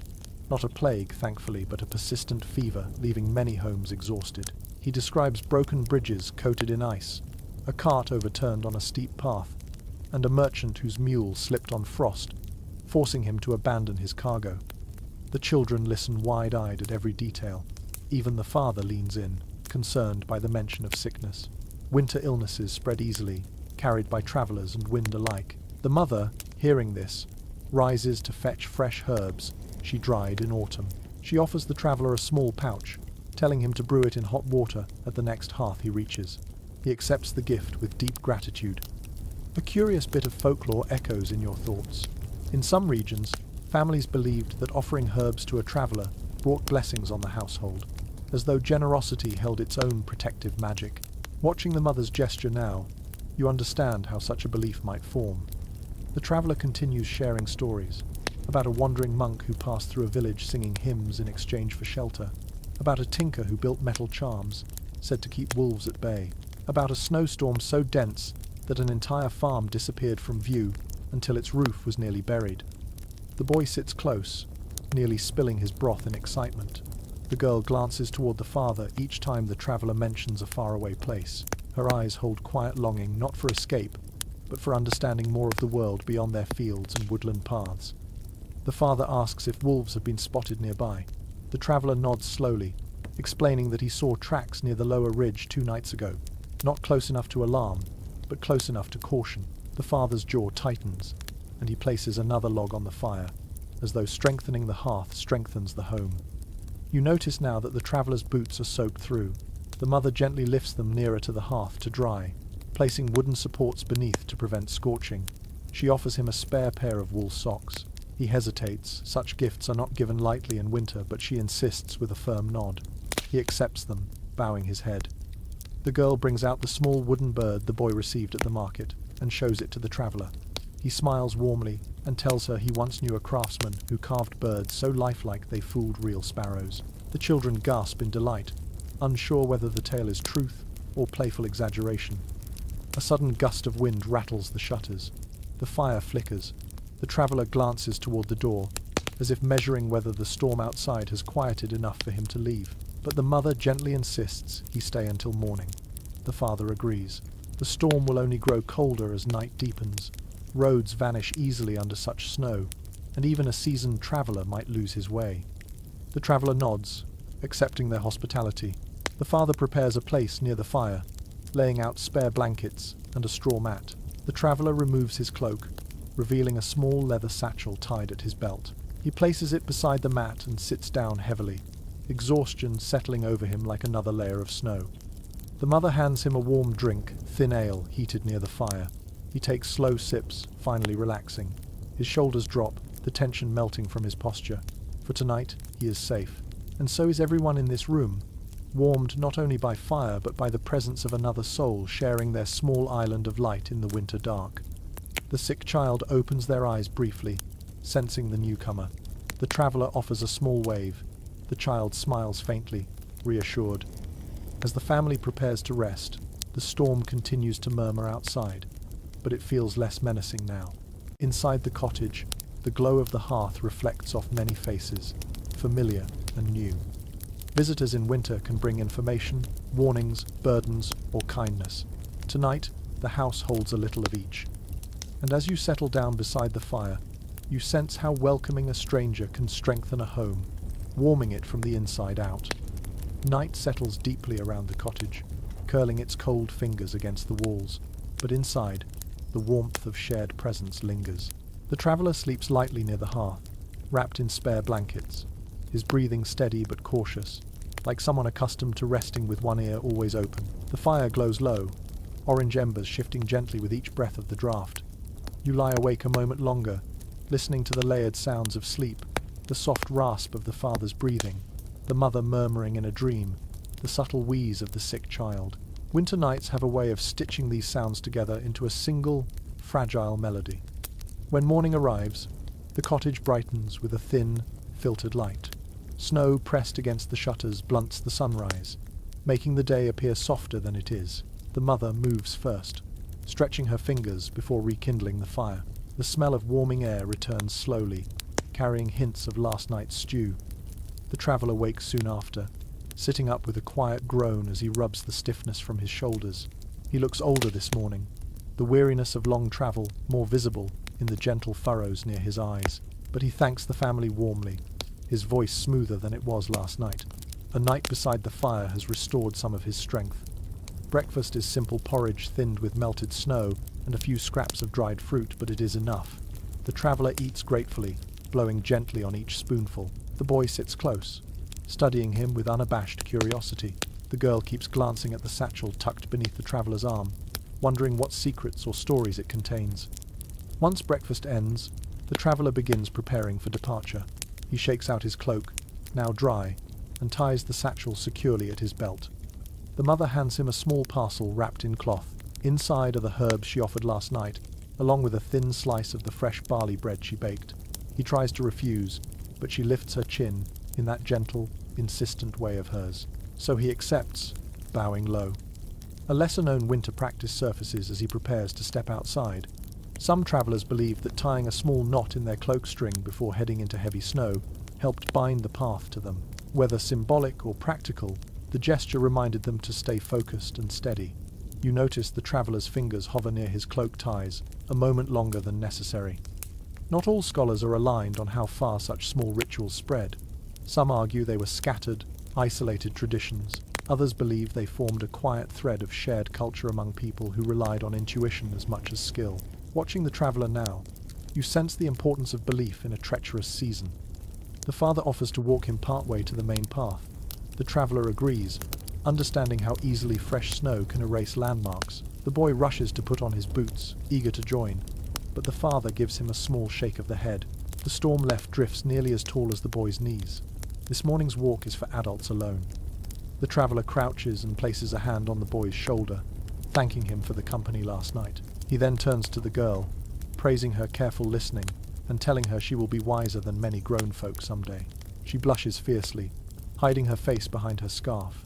The mother smiles, brushing the girl's hair back with affection. Outside, the storm's remnants blanket the world in thick white. The father steps out first, testing the depth of the snow with his staff. The traveller follows, adjusting his cloak against the chill. Their footprints sink deep, crisp outlines that trail away from the cottage. The girl watches from the doorway, hugging her shawl around her shoulders. The mother eventually eases her inside, but she lingers one more moment, tracking the two figures until the snowfall swallows their shapes. Inside, the boy asks again where the traveller might be headed. The mother kneels beside him, explaining gently that sometimes people must walk long distances even in winter, because someone is waiting for them, because work calls them, or because hope lies further down the path. The boy thinks about this quietly, then nods. The mother turns her attention to the hearth. She stirs the embers, adding a fresh log. Flames leap up, filling the room with renewed warmth. The sick child stirs, and she brings them water warmed by the fire. Their breathing sounds clearer today, not perfect but steadier. She places a kiss on their forehead before rising. While the father is away, the children settle into morning chores. The girl gathers scraps of cloth to finish a patch on the family's heaviest cloak. The boy sweeps near the door, pushing away snow that drifted inside when the traveller left. His broom grazing the floor makes a soft brushing sound that blends with the crackle of wood. A curious detail emerges as you watch them work. In some communities, it was believed that sweeping first thing in the morning cleared not just dirt but lingering misfortune. Whether symbolic or simply practical, the act brought a sense of renewal. The girl finishes her stitches, holding the cloak up for inspection. The mother praises her, smoothing the seams with her fingers. The girl beams, proud of her work. Every skill she learns this winter will strengthen her for seasons to come. A sudden gust of wind presses against the shutters, shaking them lightly. The mother glances toward the window, checking for frost patterns. Long, branching crystals stretch across the edges, catching the morning light in delicate webs. She traces one with her fingertip, then nods. This pattern suggests the air is drying slightly, a small sign the day may stay cold but stable. Meanwhile, the father returns sooner than expected. The traveller insisted on walking alone once the path grew more visible. The father closes the door behind him, brushing snow from his cloak. He reports that the traveller seems strong enough to finish the journey. The mother exhales softly, relieved. The children pepper him with questions. Did the traveller tell more stories? Did he really see wolves? Did he leave quickly? The father smiles and answers patiently. Then he reaches into his cloak and reveals a small wooden charm the traveller pressed into his hand before parting. A token of thanks, a round disc carved with a simple sun pattern. The girl gasps softly. The boy touches the charm reverently. The mother places it near the hearth, saying sunlight in winter is always welcome, even if carved from wood. Not all winter visits end so peacefully. Many historical mentions describe travellers arriving ill, lost, or desperate. But today, fortune wrapped itself in a cloak of snow and departed with hope intact. The father sits by the fire, stretching his cold fingers. The mother brings him a warm drink. The children cuddle near the hearth, the sick child resting contentedly in their bedding. The charm glows faintly in the firelight. Outside, the world remains white and quiet. Inside, the family carries on with a renewed sense of connection not just to each other, but to the wider world stitched together by footsteps across winter paths. And as you sit listening to soft voices and gentle crackling fire, you realize this truth. Sometimes, the presence of a passing traveller can deepen the warmth of a home long after the door closes. The morning drifts into a muted, shimmering calm after the traveller departs, as though the world itself is catching its breath. Sunlight, faint and pale, struggles through a sky still heavy from last night's storm. The snow outside lies untouched except for the traveller's fading footprints. Inside the cottage, a rare stillness settles. Work pauses for a heartbeat. Even the children grow quiet, sensing an unusual softness in the day. But winter allows no long rest. Soon the father lifts his head, listening toward the animal's byre. A faint, uneven bleat reaches through the walls. You know instantly what it means. One of the goats is uneasy. The animals have endured the storm too, huddled together in a small pocket of warmth. The father stands, pulling on his cloak and boots, and gestures for you to follow him. You step outside, your breath rising in pale clouds. The air smells clean, sharp, and lightly metallic. Snowdrifts curl against the cottage wall, like small frozen waves. You move toward the byre with care, the ground still slippery beneath the top layer of fresh powder. Inside the barn, the smell of animals and old straw wraps around you. The cow shifts her weight, watching the newcomers with gentle curiosity. The goat bleats again, stamping her hoof impatiently. A thin layer of frost clings to the wooden beam above her stall.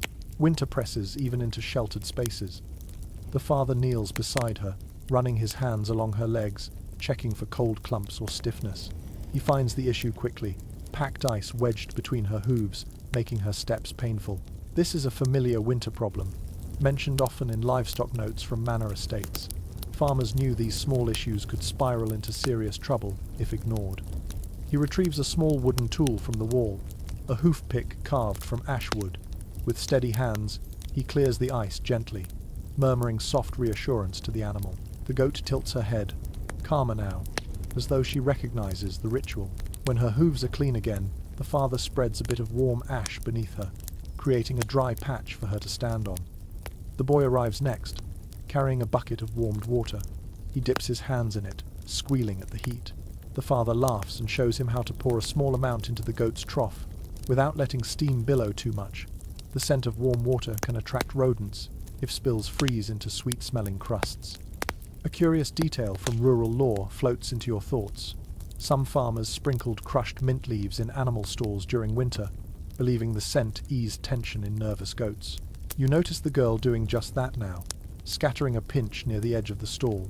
Whether or not it calms the animals, the barn smells faintly fresher for it. Not all researchers agree on how heavily winter animal care burdened medieval families. Some argue livestock were hardy enough to withstand deep cold with minimal support. Others emphasize the constant vigilance required, breaking ice in troughs, checking hooves, adding straw, repairing drafts. Standing here now, watching the family tend to each creature deliberately, you sense how deeply survival depends on these small acts. The father moves next to the cow, checking her udder and sides. He runs his fingers along her flank, feeling for any hardening that might signal illness. The cow responds with a low, contented hum. The girl approaches with a bundle of fresh straw, spreading it in a thick layer. The sound of the straw crackling beneath her feet fills the barn like soft static. She pauses when she sees a small feather stuck to the cow's side, likely from a hen wandering in search of warmth yesterday. The girl plucks it gently and tucks it behind her ear, a tiny keepsake of winter's oddities. Outside, a crow calls loudly. The father glances toward the open barn door, then steps out to investigate. You follow. The crow hops across the snow, pecking at a frozen clump. Its black feathers shine almost blue in the cold light. The boy emerges behind you, trying to mimic the crow's call. The crow caws back indignantly and flaps onto a fence post. As you stand there, a gust of wind lifts loose snow into a delicate spiral, dancing briefly before settling again. The world is mostly silent. Even the forest seems to hold its breath. Back inside the barn, the mother has joined the children. She checks the hens, who roost together in a fluffed cluster like a single breathing creature. She lifts one gently, checking for frostbite on its comb. Satisfied, she returns it to the group. The mother opens a small clay jar filled with crushed grains. She sprinkles a measured handful along the floor. The hens flutter down, pecking eagerly. Their movements leave tiny patterns in the straw like stitched threads. A small, lesser-known practice resurfaces in your mind. Some villagers believed hens laid better eggs in winter when kept near warm objects, so they placed smooth, heated stones wrapped in cloth near the roost. Today, you notice such a stone tucked near the wall. It radiates only faint warmth now, but the intention remains clear. The boy rushes to the pig's pen next. The pig snorts loudly, shifting through its bedding in search of hidden treats. The boy laughs and checks its snout for frost crust. The pig nudges him affectionately, its breath warm against his gloved hands. The barn fills with soft noises, the rustle of straw, the gentle chewing of the animals, the quiet hum of the mother's voice as she murmurs encouragement to the hens. Winter work has a calmness to it, not because it is easy, but because it is familiar. Then an unexpected sound ripples through the air, the faint crack of a distant tree splitting under ice. The father pauses and listens. The forest is full of such voices in winter. Some trees endure, some yield. He waits for a moment before returning to work. Not all threats in winter come from cold or hunger. Some come from the sudden collapse of limbs heavy with ice. Families listen closely for such sounds, knowing they can signal fallen paths or damaged roofs. The father finishes inspecting each animal, ensuring they are warm, dry, and well fed. Before leaving the barn, he closes the shutters tightly and checks each latch. The storm left weakened spots in the walls, and he patches two with extra straw. Back at the cottage, the mother prepares a warm mash for the goat, made from barley scraps and a bit of leftover stew. The goat devours it with grateful enthusiasm. The children giggle as bits of mash cling to her whiskers. Inside, the sick child watches with a tired smile from their bedding. Seeing the animals cared for seems to ease them, as though the health of the barn somehow mirrors the health of the family. The father removes his gloves, flexing his fingers near the fire. The mother hands him a cup of warm broth. Steam rises gently between them. You can see in their eyes the quiet satisfaction of a chore done well. A small but essential victory against winter. The girl sits beside you, brushing loose straw from her sleeves. She tells you softly that when spring comes, the animals will roam freely again, and the barn will smell of fresh grass instead of cold wood. Her voice carries a mix of longing and certainty. For now, though, winter rules, and caring for the animals becomes a daily act of devotion, one that keeps the family and their future alive. As the fire crackles softly, The family gathers for a short rest. Outside, the sky remains pale and quiet. Inside, the warmth of the barn's completed work settles over everyone like a blanket. In winter, tending animals is more than labor. It is a reassurance that life persists, breathing steadily through frost and silence. The snow outside settles into a calm stillness by midday, leaving the world wrapped in a thick, muffled hush. Inside the cottage, the fire burns with steady warmth, the mother's loaf cools on the table, and the children play quietly with bits of yarn and carved wood. After the morning's barn tasks, the family deserves a brief pause, but winter allows only small crumbs of rest before the next duty calls. Today, that duty is the storehouse. When the father stands and reaches for his cloak again, the mother looks up sharply, her expression tightening with the familiar worry that surfaces whenever the storehouse door must be opened. Human history hides few things as quietly as these winter structures, yet they appear prominently in estate inventories and village records. They are the beating heart of survival, precious and vulnerable in equal measure. You follow the father and mother outside. The girl bundles herself up and comes to, while the boy remains inside to watch the sick child. Snow creaks under your boots, deep and dry. A faint wind stirs loose powder into delicate spirals. The storehouse stands at the far edge of the yard, built from thick timber boards, its roof low and heavy, to keep heat trapped inside. Careful construction, born from centuries of learning. When the father unlocks the door with a wooden peg, a cold draft escapes, tinged with earthy scents, grain, straw, cured meat, dried herbs. You step inside. The space is dim but orderly. Bundles of root vegetables line one wall, wrapped in straw to prevent rot. Cabbages hang from beams, their outer leaves dry and crisp, but their hearts still firm. Baskets of onions exhale their sharp, familiar bite. A few jars of beans sit sealed with wax. Near the back hangs the salted meat, precious strips darkened by smoke and time. Each piece represents hours of labor from the year before, tending pigs, feeding them, curing their flesh, preserving what they could. The mother's eyes linger on the meat with both gratitude and calculation. They must make it last. A small, intriguing detail from rural households emerges as you look around. Some families buried carrots or turnips in sand-filled barrels to keep them fresh through winter. Today, the father lifts the lid of one such barrel. Inside, bright orange roots sleep safely beneath fine grains of sand, cold but unspoiled. He removes two carefully, brushing the sand away before handing them to the mother. Not all researchers agree on how sophisticated medieval storage techniques truly were. Some argue these methods were crude guesswork. Others point to their surprising effectiveness. Here, in the cool air of the storehouse, you see both sides. The methods are simple, yet ingenious enough to preserve life. The mother checks the grain sacks next. She presses her hand deep into the oats, feeling for moisture or pests. Her fingers emerge dusted in pale flecks, and she nods. The grain is dry, safe. She taps the sack lightly with satisfaction. The girl carries a small lantern, illuminating the corners. Spiderweb draped rafters, clay jars, old wooden crates. A few dried apples hang from a string, their shapes shriveled but sweet-smelling. She inspects them, choosing one with care. The mother encourages her to take it. Fruit is scarce at this point in winter, and the girl's eyes brighten at the treat. A crackle outside makes the father pause. He sets his hand on the doorframe and listens. Perhaps an icicle falling, perhaps a branch snapping under snow. Winter noises sometimes imitate danger, and families learn to distinguish them by tone. This one, he decides, is harmless. The mother opens a small chest and reveals a handful of beeswax cakes saved from last summer. She knows exactly how many remain. Wax is needed for candles and salves, essentials that shrink too quickly, if not rationed carefully. She selects one small cake and closes the lid. You notice a clay jar tucked in a corner, half hidden by straw. When the mother lifts it, the scent of herbs fills the storehouse. Inside is dried thyme, mint, and a little sage, the last true medicinal herbs available, until spring returns. She checks the supply carefully, face thoughtful. Enough for a few more months, if used sparingly. Shelves near the door hold a row of clay pots filled with preserved broth fat, each sealed with a rind of hardened grease.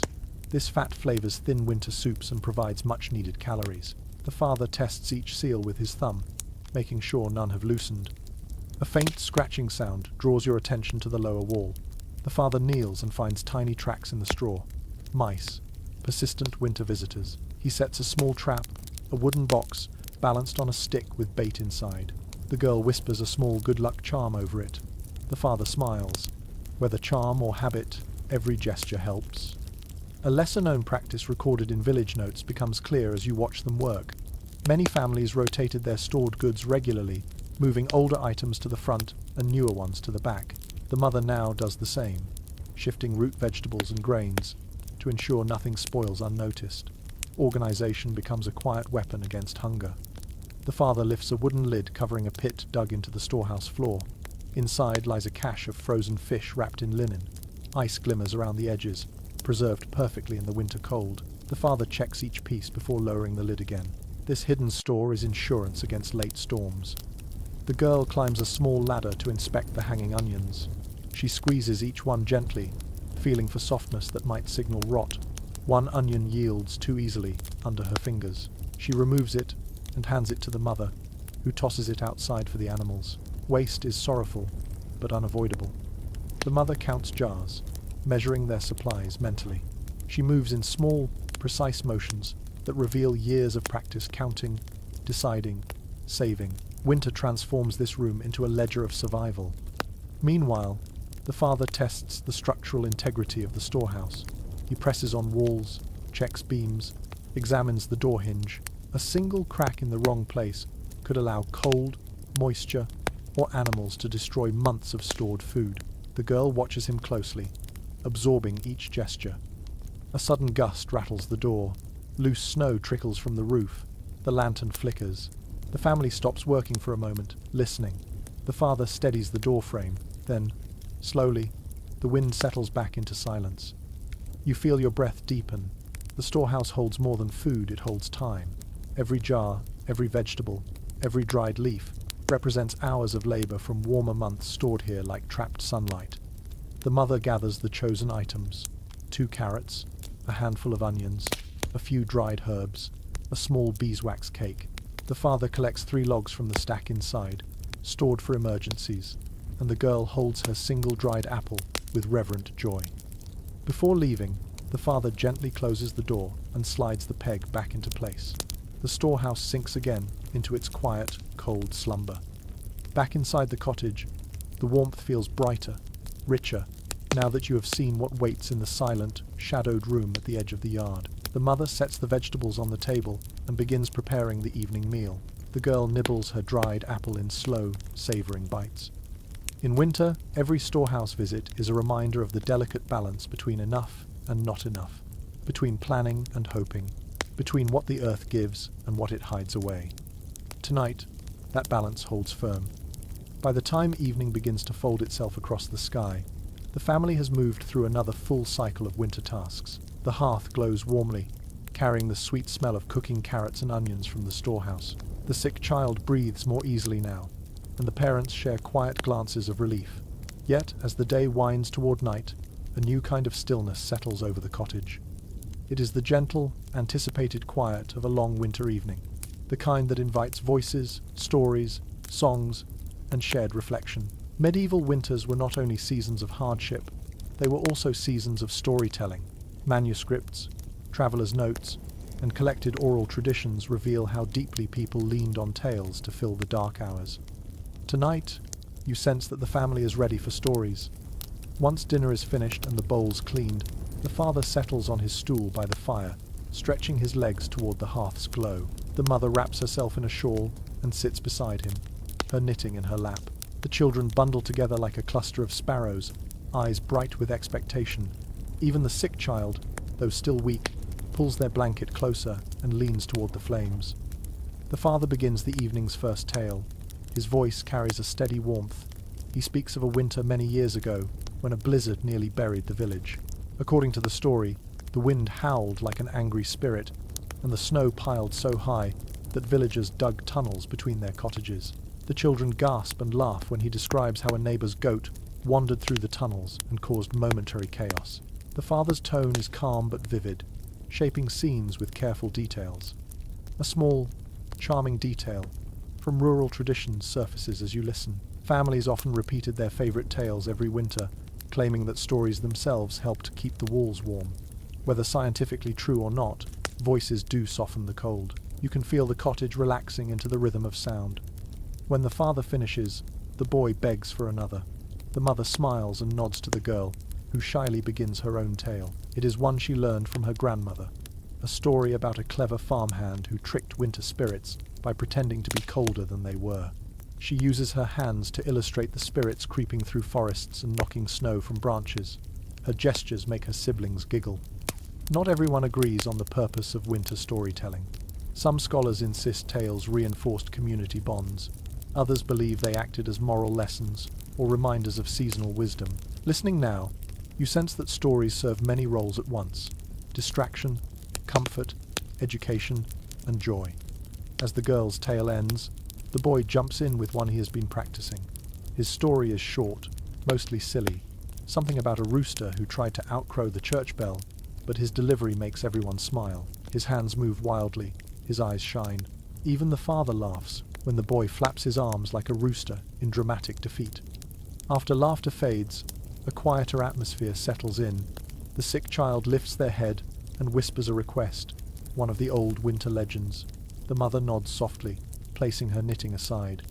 She begins a story spoken in a low, enchanting tone. It is about a mysterious figure said to wander during the coldest nights, a gentle guardian who checks on children as they sleep, leaving traces of frost on window panes.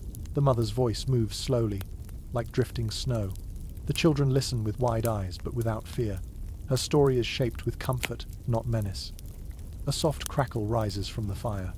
Outside, the wind hums faintly, but it feels distant, subdued by the warm hum of storytelling. The shadows on the walls dance with the flames' movement, swaying like actors in the stories themselves. The father takes another turn, telling a tale of a farmer who once tried to plant seeds in midwinter, convinced he could outsmart the cold. The children shout their predictions and laugh when the father reveals that the farmer ended up feeding hungry birds instead. The humor is gentle, threaded with the lesson that nature has its rhythms. You notice the mother watching the father fondly as he tells the tale. The lines of tiredness soften on her face. Storytelling becomes its own kind of rest for the mind, if not the body. Then the boy asks the question that often ends winter storytelling. Do the trees hear us? The father smiles, and replies that trees hear everything, though they speak slowly. The girl adds that in winter, trees listen more carefully because there is less noise in the world. The mother agrees softly. A curious little detail from rural folklore surfaces. In some villages, people whispered kind words to fruit trees during winter, believing it encouraged better growth come spring. The girl mentions this tradition proudly. The father nods, acknowledging how custom intertwines with care. The sick child murmurs sleepily, requesting one last story, one without spirits or lessons, just something peaceful. The mother strokes their hair and tells a short tale about a shepherd who spent winter nights listening to the stars. Her voice slows, the story stretching like a warm blanket. She describes the shepherd lying beside his flock, watching the sky breathe light into the snow. The child's eyes drift closed. Not all medieval nights were calm, but this one feels like a gift. A gentle reminder that warmth is not only fire and blankets, but voices shared in a quiet room. The father reaches for a small wooden mug hanging by the hearth, his evening drink of warm ale diluted with water. The mother sips a bit of herbal tea. The children whisper between themselves, reenacting parts of their stories. The fire pops softly, sending a spark upward. The shadows ripple like ink. You lean back, letting the sounds of the room wash over you. The girl's quiet whisper, the boy's sleepy giggle, the mother's soothing breaths, the father's deep, steady voice as he hums a tune older than memory. Even the sick child smiles faintly in their sleep. Inside this cottage, the world feels warmer than the season should allow. You realize that winter storytelling is more than entertainment. It is an anchor, a ritual that brings the family together, reminding them that the world beyond the snow still holds joy, imagination, and connection. Outside, snow continues to fall in slow, lazy drifts. Inside, words drift like embers, glowing in the hearts of those who hear them. As the last tale fades into comfortable silence, you feel the weight of winter ease, just a little. The last story of the evening settles into the warm air like a feather drifting to rest. For a few long breaths, the cottage is wrapped in a hush, so gentle it feels like part of the fire itself. The children lean against one another, eyelids drooping, the sick child drifting in and out of shallow dreams. Outside, the wind shifts slightly, brushing soft waves of snow against the shutters. Winter's voice has grown quieter tonight, as if respectfully listening. The mother rises first, stretching her arms slowly before checking the pot hanging near the hearth. The stew inside simmers softly, its scent weaving through the room in a warm ribbon. She stirs it carefully, then turns toward the father, who nods in approval. They will save the last ladlefuls for tomorrow's morning meal, every portion stretched, every ingredient honored. But tonight, something feels different in the cottage lighter somehow, as if the long days of labor and worry have led to this gentle exhale. This is the moment when winter feels less like an enemy and more like an old, stern guardian watching from outside the door. You sit near the hearth, letting your hands hover over the gentle heat. The fire burns in a slow, steady rhythm. Embers glow like tiny beating hearts. The cat curls into a tight circle at your feet, its fur warmed by layers of air that ripple upward in shimmering waves. You listen, absorbing every detail of the room. The soft whicker of the cow in the byre, the small clicking sound of cooling wood in the rafters, the faint pop of sap burning in the fire. These sounds are the quiet heartbeat of the family's world. The father stands, stretching his back before moving to the tools lined neatly by the wall. He inspects each one with careful eyes, making sure nothing has cracked in the day's cold. Even now, this late, he works because winter never fully sleeps. He sets aside a wooden handle that needs smoothing tomorrow, then nods in satisfaction as he returns to his seat. A small, lesser-known habit from some rural communities filters into your thoughts. People often whispered thanks to tools at the end of the day, believing gratitude kept them strong and reliable. Whether the father believes in such things or simply respects his tools from practice, the quiet nod he gives them carries a quiet reverence. The girl shifts her weight, pulling a newly woven mat toward her. She examines the edges, smoothing them with her fingertips. She has grown noticeably in skill this season. Winter shapes not only the body, but the spirit. She places the mat near the wall, pleased. The boy yawns loudly, hiding his face in his scarf. The mother laughs gently, brushing his hair back. She tells him he must rest soon. He protests softly, insisting he is not tired, even as his eyes droop like heavy shutters. The sick child stirs next, blinking weakly. They whisper for water. The mother quickly brings a small cup warm near the fire. The child sips tiny amounts, then relaxes again, their cheeks a little less pale than yesterday. Recovery is slow in winter, but progress, even the smallest kind, feels like a miracle. The father moves toward the hearth and adjusts the logs again. He places 2 thicker pieces on the embers, angling them so they will burn slowly through the night. The family cannot risk the fire dying before morning. You watch as the flames catch, lifting a little brighter, throwing shadows across the walls like soft, dancing silhouettes. The girl sits beside you now, resting her head on her knees. She watches the flames with an expression half dreaming, half thinking. It is the look of someone absorbing the world with quiet wonder. She mentions softly that when she grows older, she wants to learn how the forest makes the type of wood that burns longest. The father hears her and smiles, promising to show her once the snow melts. Not all experts agree on whether families taught such knowledge intentionally or simply through repetition. Yet here, you see learning unfolding like breath in the cold, natural, constant, woven into every gesture. The mother returns to the table, taking a small beeswax candle and trimming its wick. She lights it, watching the flame rise into a steady glow. She places it beside the sick child, explaining that a little extra light keeps the night gentler. The candle brightens the child's face with a warm sheen, and they seem to rest more peacefully. You move closer to the window. Frost patterns stretch across the glass in intricate shapes, branching crystals, curled edges, delicate spirals. The father once said that frost draws pictures of the cold's own dreams. Tonight, those dreams are quiet, soft, and oddly beautiful. The distant sound carries over the snow. Perhaps a dog barking 2 houses away. Perhaps a tree settling under its icy burden. Perhaps the muted ring of the church bell carried by shifting air. Winter distorts sound, bending it into echoes that feel both near and impossibly far. The mother listens, then shrugs gently, knowing that not every sound is a threat. When she settles near the hearth again, her eyes reflect a mixture of fatigue and gratitude. She strokes the girl's hair. She tucks a blanket around the boy, who is already half asleep. She glances lovingly at the father. Their partnership, forged through countless winters, holds a quiet strength that radiates through the room. As the evening deepens, the family moves into their nighttime routine. The children settle into their bedding. The father lowers the shutter latch, ensuring that nothing will push through the cracks. The mother lays her herbs beside the fire for easy access during the night. The sick child is comforted with one last warm cloth. Slowly, slowly, the cottage descends into its nightly rhythm. The shadows stretch longer, the fire softens, the cat settles deeper against your feet, and the family trades weary smiles as they rest in their familiar places, wrapped in homemade blankets, warmed by the knowledge that they have survived another winter day. Tonight, the room glows not with brightness, but with belonging, with a sense of accomplishment that only comes from meeting winter head-on and finding that, for one more day, you have won. When the father extinguishes the small candle, the darkness settles gently, like feathers drifting onto fresh snow. Only the hearth remains lit, glowing steadily, whispering its ancient promise of warmth.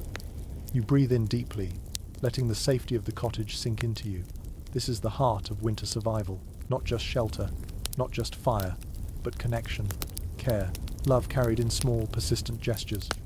And as the family drifts into sleep around you, the world feels both vast and sheltered, frozen and warm. And now, as the fire in the cottage fades into a gentle bed of ember-red light, you feel everything around you grow slower, softer, quieter. The snow outside settles into its own silence, drifting in slow spirals that barely seem to fall at all. The wind loosens its hold on the world, offering instead a long sigh that drifts past the shutters like a final whisper before sleep. Inside, the cottage breathes with an easy rhythm, each member of the family wrapped in warmth and exhaustion and gratitude, their breaths rising and falling like small waves against the shore of winter. You sit a while longer, letting the calm seep into your bones, letting the glow of the hearth fill the spaces where cold once lived. The shadows on the wall sway more slowly now, their movements softened, stretched thin by the stillness of night. Each sound grows gentle, distant, and safe.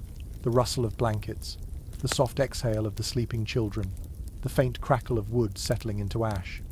You feel the story settle too, lowering itself into the quiet like a bird folding its wings, content at last. The long journey through winter days and nights becomes lighter, its edges blurring into something warm and comforting.